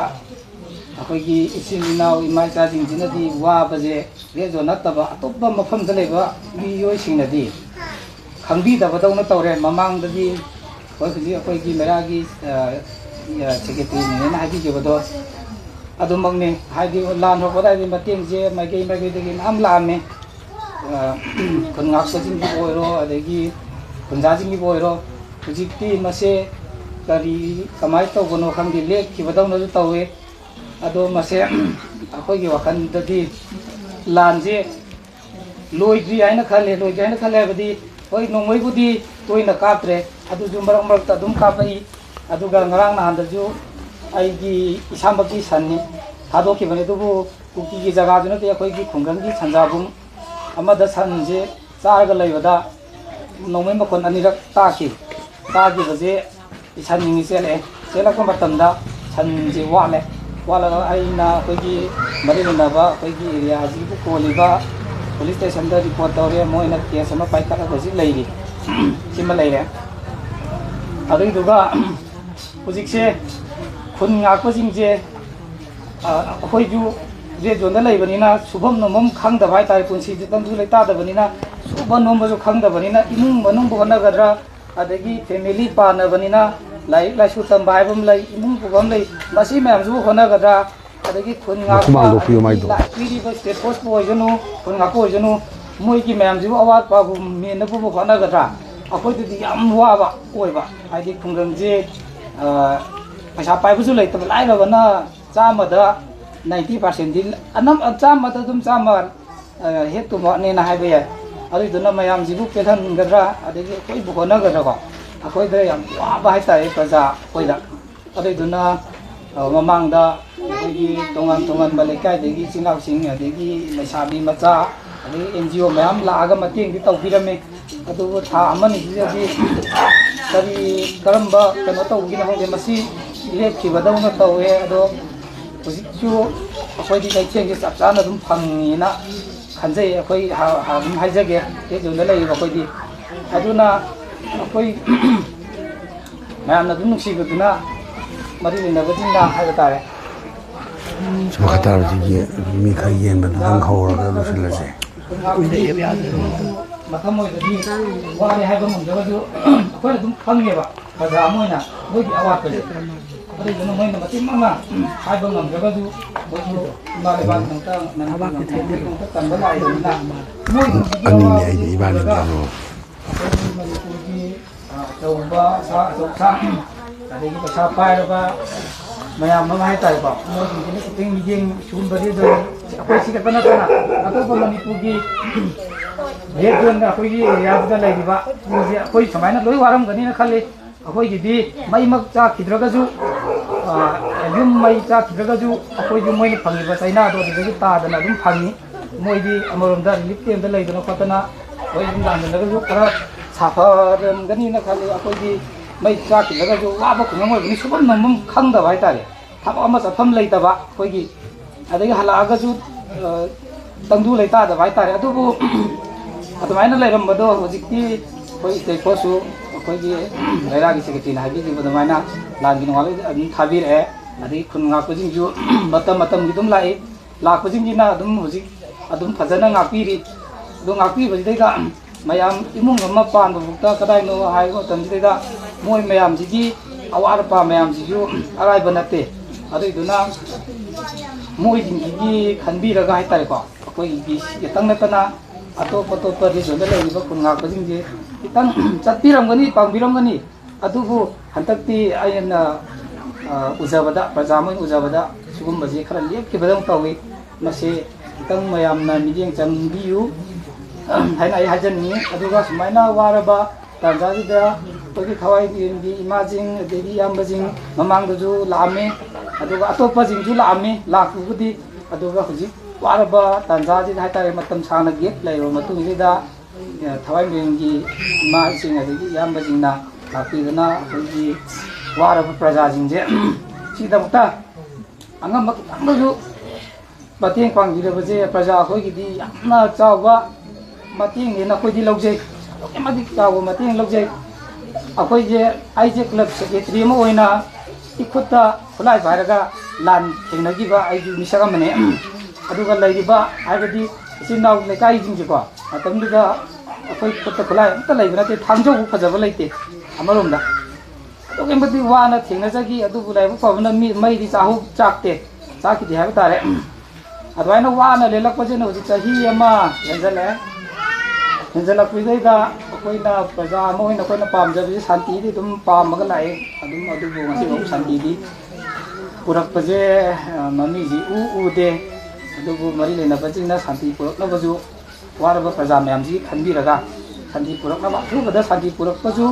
ओइबियु दुगा ओइनबजु होनबियु ना हाइजनिङे अदुगा मखाता कोइना अखोइगी नसिगी लाक्तिरिबा अखोइगी इमासिङ अदगी इसिनाउ याम्बसिङ मतेंग चौबा मतेंग जी तौबिरबुदमता क्लबकी साइडगी हानिङाइ लेतना फागत फोंदोकचरी लोनना मखा ताबदा अतोप अतोप मफमसिंदजु अखोइद पांगी मतेंग सुमाइना पांबिदुना पांबिबा ngamba ओइबियु हाइबजे हाइजरगा आई वफमजी साइड लक्षनजगे थागचरी क्लब की माइकैदगी यामना नुंसिबिबा वारोलसिंग पिबिए तसेंगना खुलसिना लान हौरकपदा थेंनरखिबा अवाबा मथंग मथंग लिसांगसिना तमकांदा इंडिया मणिपुर लेंगांगना स्टेट फोर्स सेंट्रल फोर्स पिरक्तना खरा मखैदी साफरे हाइबा वाफम अदुमक थंबिए अदुगा लैरिबा केंद्र की एमएलए ना अदुगुमा मियंग चंगबिरकपगी वाफमदि थम्मे अदुबु मनु हक्चिन्ना पांगदबा यादबा येंगदबा याबा एरिया दु यौना लेंगांग मपुनि येंगबिगदौने मरमदि स्टेट फोर्स लैरे हायरगा खुन ngakpa लैरे हायरगा चावरबा लमजाउसिदा लबुकसिदा इसागी सन थादोखिबदा सल सुना हलक्तबा नमित मसिंग यामए लैरिबा लबुकसिदैदा इंजांग मना अमता थारगा खुया तुसिना थबक सुबा फंगदे हायबसिमक हेन साफरे हायबगी खुदम अमदि नते मरमदुना लेंगांग मपुगा पुन चटमिनरिबा इम्फाल ईस्टकी डीसी पुकनिंग सिनसिनजरी अथुबदा लैरिबा साबुंको खुनौ अमदि थंगना लैरिबा खुनसिगी अवाटपसिंगसे येंगबियो यूम हुंफु कक ताबा मियोय चंगा फादना लैबा खुंगंगसिदा थेंगनरिबा अवाबसे तसेंगना लैंगाक पाइरिबा लैंगाक पाइमिनरिबा मणिपुर स्टेट गवर्नमेंट के माइकेदगी अथुबदा मियेंग चंगबिरगा लमदमसिगी ममासिंग अमदि लमदमसिगी नहासिंगी पुंसिगी मसकसे अमुक्तंग चुम्बा अचुम्बा माइगेदा पुबिरको हाइदना लैंगाक मपुबु पुकनिंग चिंगसिनजरी लोइनना लोइसिनजरकपदा अखोइगी लामिनजरिबा थवाई मिरेनगी मपुंग ओइबा इसे एडवाइजर इमा बेम अमदि इमा थबा याविए अदुबु तसेंगना अखोइना पुजरक पचेंगजे अदोंगी खावदा हाइबा बतंगदी अखोइ मिय अमनि खतंगदी हाइबा फंगजगे पीबा फंगजगे मदुगी तंजादु मख खाना पिबियो अदुना अहान बचेंग पिबिगदबसे अखोइ थवाई मिरेनगी लानफम खुदिमक्ता चलगा अदुगुम्बा लान मफम सिंगदुदा मखुत्ता अखोइगी चप चाबा खुलाइमक नत्रगसु चैतु वातुप तोरसु पाइरगा अहिंग नोंगाय खंगना अदुम चलबा थवाई मिरेनगी मियोय अदुम यावे अखोइगी नहासिंगी मरक्ता नोमय गापम इमोचाना अहान बचेंग तरा चेंग जेनजे अंगांग चेनबे इमा अमदा हाना पिहनिंगे अदुना इमोचा चंगबिरागा चेंग जेंगता हाना हिबियो अदुना लिस्ट आउट नत्तबदा इहान हानबा अपिक पैसा चेनबा इबेम ओरसु यारे हानंगतंग सोंदा पीबा फंगजगे अदुगा मखा तारकपदना अखोइ इचे मथंग मथंग लाक्चगे अमता चंगबिरोबा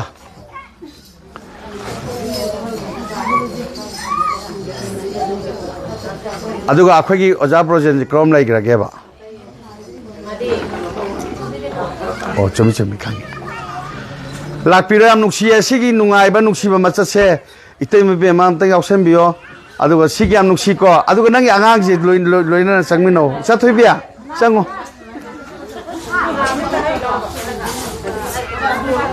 सिदगी चोन सिदगी करोमा पियो ओ सिदगी आया एग्जाम मग मागी पियो ꯑꯗꯨꯒ ꯏꯆꯦ ꯁꯅꯥꯝꯕꯤ ꯌꯦꯟꯁꯥꯡ ꯃꯇꯨꯝ ꯑꯝꯇꯒ ꯄꯤꯕꯤꯌꯣ ꯄꯤꯕ ꯃꯥ ꯄꯤꯔꯤꯉꯩꯁꯤꯗ 이봉 아두 아니 해도요 ngani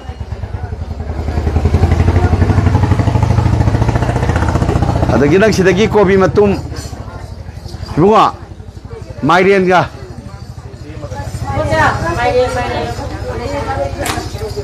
kobi 이거 마이리엔가 하나 하피로 돈 뭔가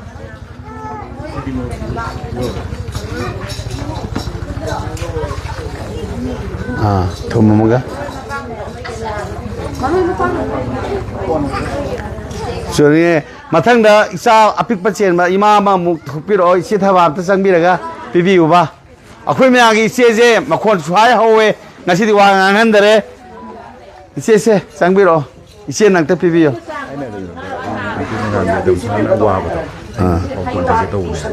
아주 다양한 데니까 양 손과 하나만 더 거꾸로 보자. 강락인 부품은 하루가 들까리고 이야물 하나게 핫베시네 누구한테 시기다래 나코 와리고 하고 나코 이세 낭 치피우다 시기 마이rel라마가 고비마가 야비로 무투mon가 아다기네 마탕다네 이마나 과에 할로 보이도 말rel라 아시다 이마 몰라피요 아코 미싱 한번 디쇼게 이제 sana ambil orang lapi matang dana. Yang nuksi kau semaina, mayam nuksi dah ne.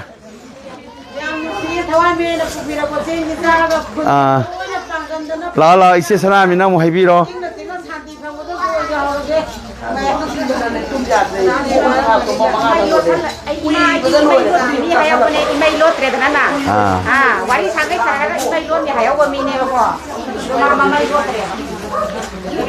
Isi mairelang ko kobi ko happy adagi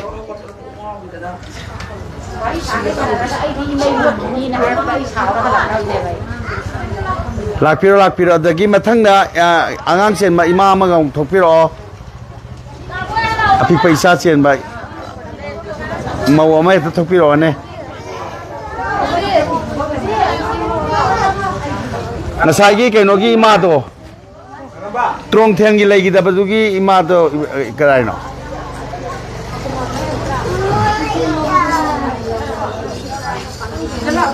Nah mana tro? Lah isan nipi lah, isan nipi je. Nah kan lagi bakti mana ba? Kau juga isan nipi miau riye. Pihengi. Santi nanti piu se. अखोई थवाई मिलेंगे media coordinator ने पिहनगे लाइबक थीरब इचनजे लाइबक थीरब इचलमन पिहनगे माजु इपुरो बेलाई गिद्रे अदुगुम नोंमै चिंगदोंदा क्वा अदु याम नुक्सिया इचन पिजिना चेंगजे नुक्सिना पिबिरमो Cheng मारु अममना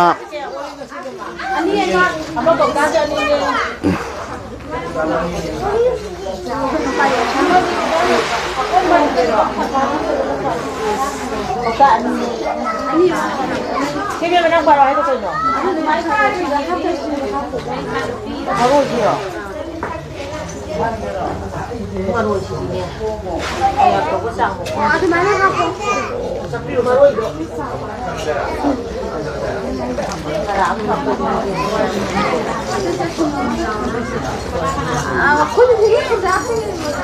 Adagi mathangda akhoi kanu amaga thokpiro isa apik pachien ba maw amaga mu thoyam taw ga piro ba lanje lakpa akhoi more degi lanje lakpa imaje mayam yam masgeng bi ho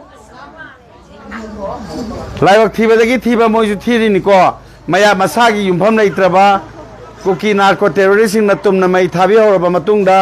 lining thau khurum ba phangdri je chahi me hele sage ra saro ro moje amtanga ngai bi ko tapi henjani nge ba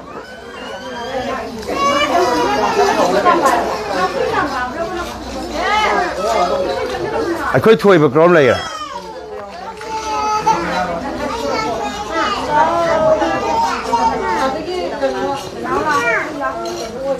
angang chen ba mo ngong lai ma thang da ya nu sie abenang amung nambe pibiro Nah, kau sedang sah, baik dah kita dah nama kau, 아베나 우피비로 토요타 서로야 산대요.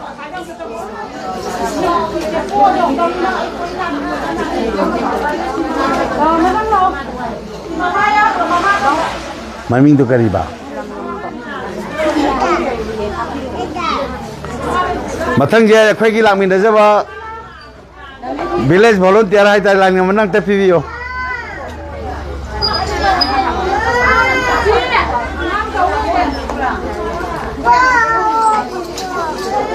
랑님 만나 야 아다 따피를 못 토해. kaya ha이도 있는 또 랑님 바다.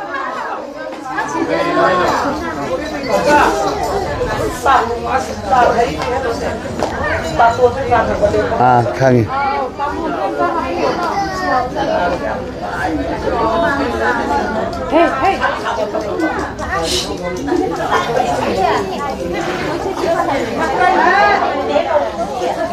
Jangan pakai tani pun tu. Ya ya tu. 아이제 또 이렇게 MP에게 시대 미팅 좀 내요 봐. 나코나 तद 피롱고. 비룡기 아두나 아이제 마상 거 비로 아이 또 또. Club की secretary की मैं कहते कि जो आप पिहन नहीं है अगर क्लब की सेक्रेटरी से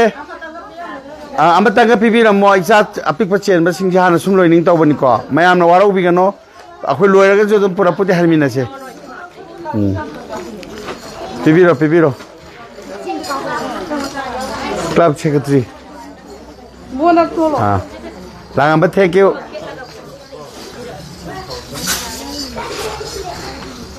अदगी मथंगदा इसे दमेंती क्वाग थेमे आई कोई बिगी सेक्रेटरी ओ तातो लंग लापिरो अखोईगी अखोई जे चिंगा तमे सिन मथुंगना पुबीरी तातो गी मपानदनी माइ नंगनदनी पुलप तो हों चलीजे खोय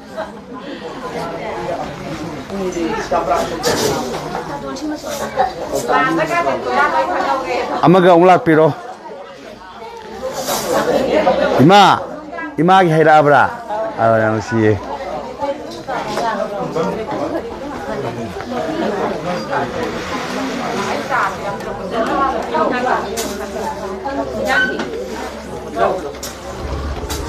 अंत थमीको तंगाइबीको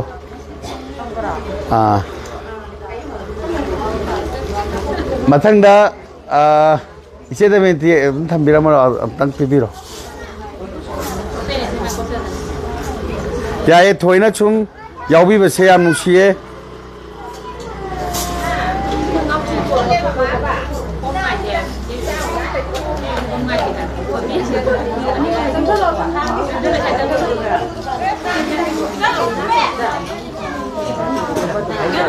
हाँ हाइजी माले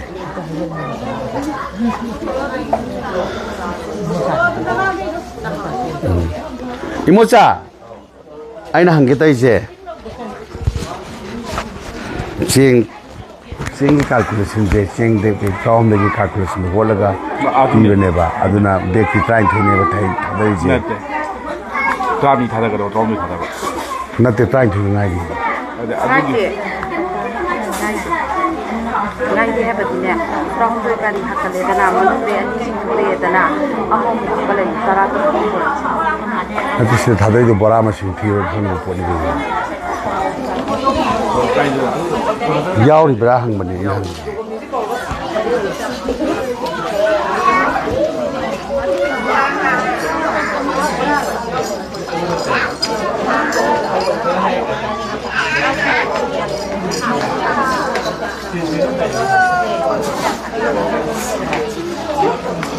वो लुचिंग पूरे इमा सेक्रेटरी ने मथा किता हाइबी उबा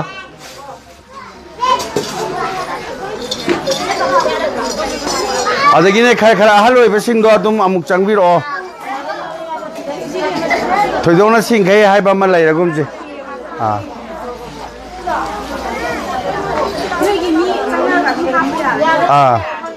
खरा शेयर तौनारजी थोइ सोमदा लागने चा ग्लास सोमदा थकपियो अबे होइसुको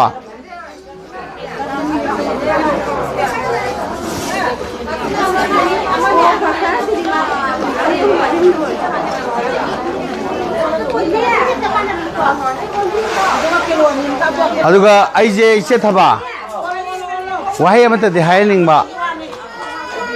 छिदैदा इसेना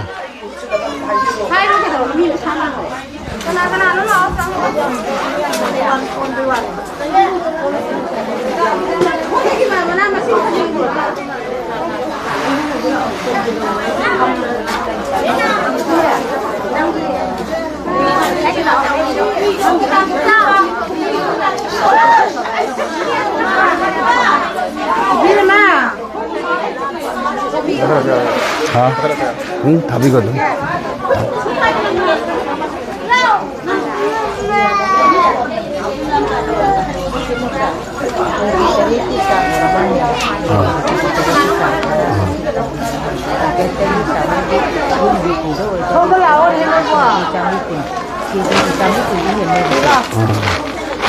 Kami kuntaray tayo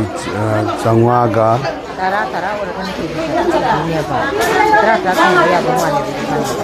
Aduh mau senjata jalo, mau sekarang di kampung gulai, mau saya kena gitu na, pun apa macam bersih ani deh, bawa hanya deh, pun mau honda, mau juga kapi bakal pagi bener ba. Aduh bom lagi deh sakit.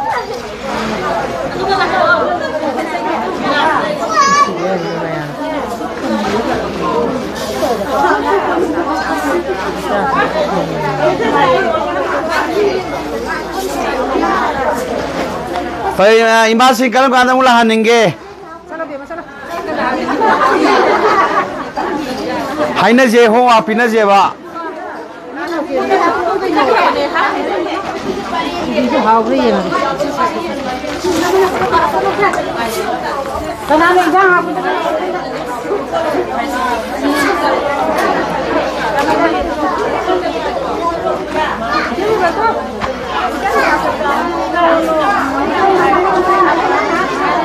Nang harus lagi hai tadi kai kamen last kamen oleh kalau sih. Mana tadi tu ya. Di boram.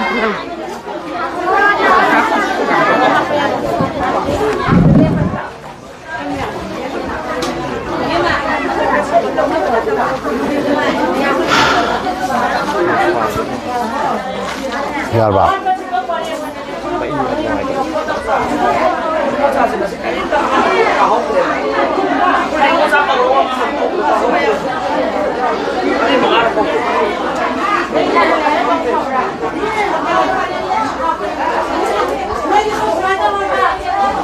Ibu sana last kami yang tepi lau. Kamu nak panen tu biru. Kau tu ni dah saya ikut tanya ke berapa tu. Kau lagi numpuk tu ni. Kalau kecil kari, kau pun kau pasar orang ni yang mana hadis tu itu. Ini penjat dia. Yang na nungju nungsi itu ga yang na su harau boy, malam di yang kita dapat 10 kilo tarakak pangbada sabung koki perjalanan singna yang na harau ba, aduh kami kita pi taraga kappa, segi macam se, iram na Manipur sida pangliba koki narko teroris singna pirakpa cahi lan cahi parak pagi cai theng makhalamane aduna sabungko khunau community hall segai bedana pik thale asigumba sabungko khunau gi leiriba community hall sida sabungko khunau amadi masi akhoi bagi laiba praja chakhum yum humfugi miwei changa henmana madugi ima sing laaga ngasi thawai mi lena pujarakpa cheng cha khawai chengwai ngari thau thom morok angamba khara aikoina wangkai konung lekai dagi amade wangkai thangka pat mapal dagi amade mangge makhong dagi khai ro cheng cha khawai chengwai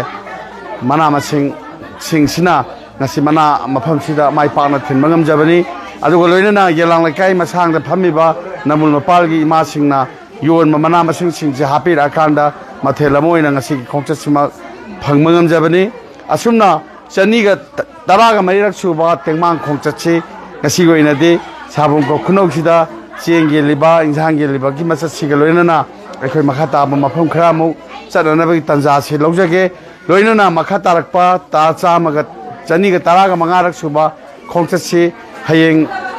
Bisempur kaithel amadi ningthaukom kaithel da akhoi mana masing kya marung soidana maki khaigani misa miyam singdagi cheng khuya amam tor soi khoi nigani aduga khulngai ba palen maigaida kakching maigaida thengnari ba awaba mayoknari ba khulnga phachingda ateng piba amok sungsoi soidana akhoi chatkani asumna मसी लोजिंग लोयादा खुलंगा इबसिंगना थेंगनरिबा समस्या अवाबसिंग सही मा लान ga लेरक पमतमदा करी चारिबा करी थैबा करी सेलिबा कमायन तुमिबा कमायन लेरिबा हाइबा मिनुंसी थौजाल से मणिपुर की मियामना येंबियो लोइनना लंगा मपुना उबियु अखोई खमथेंगना वारे हाइबसिदि हाइनिंगी लोइनना चाखोट लमजेना मांग थारबा लेबाकसिंगि ममांगदा अखोइसु तुंग हन्ना चतनबा मांगलुमना सेंखतपा ngamnanaba अमुक्तंग लेबाक मियाम खुसनरगा होनमिनसी हाइबा वाफमसिगा लोइनना साबुंखोक कम्युनिटी हॉल दगी मयाम पुनमकु अमुक्का हन्ना थवाई मिलना इकाई खुमना बोचरी थागत फोंदोकचरी लोइनना मथंगी लाइफता मयाम पुना अमुक उनसे सिंगजमई 360 ना ख्वाइदगी हेन्ना याइफरे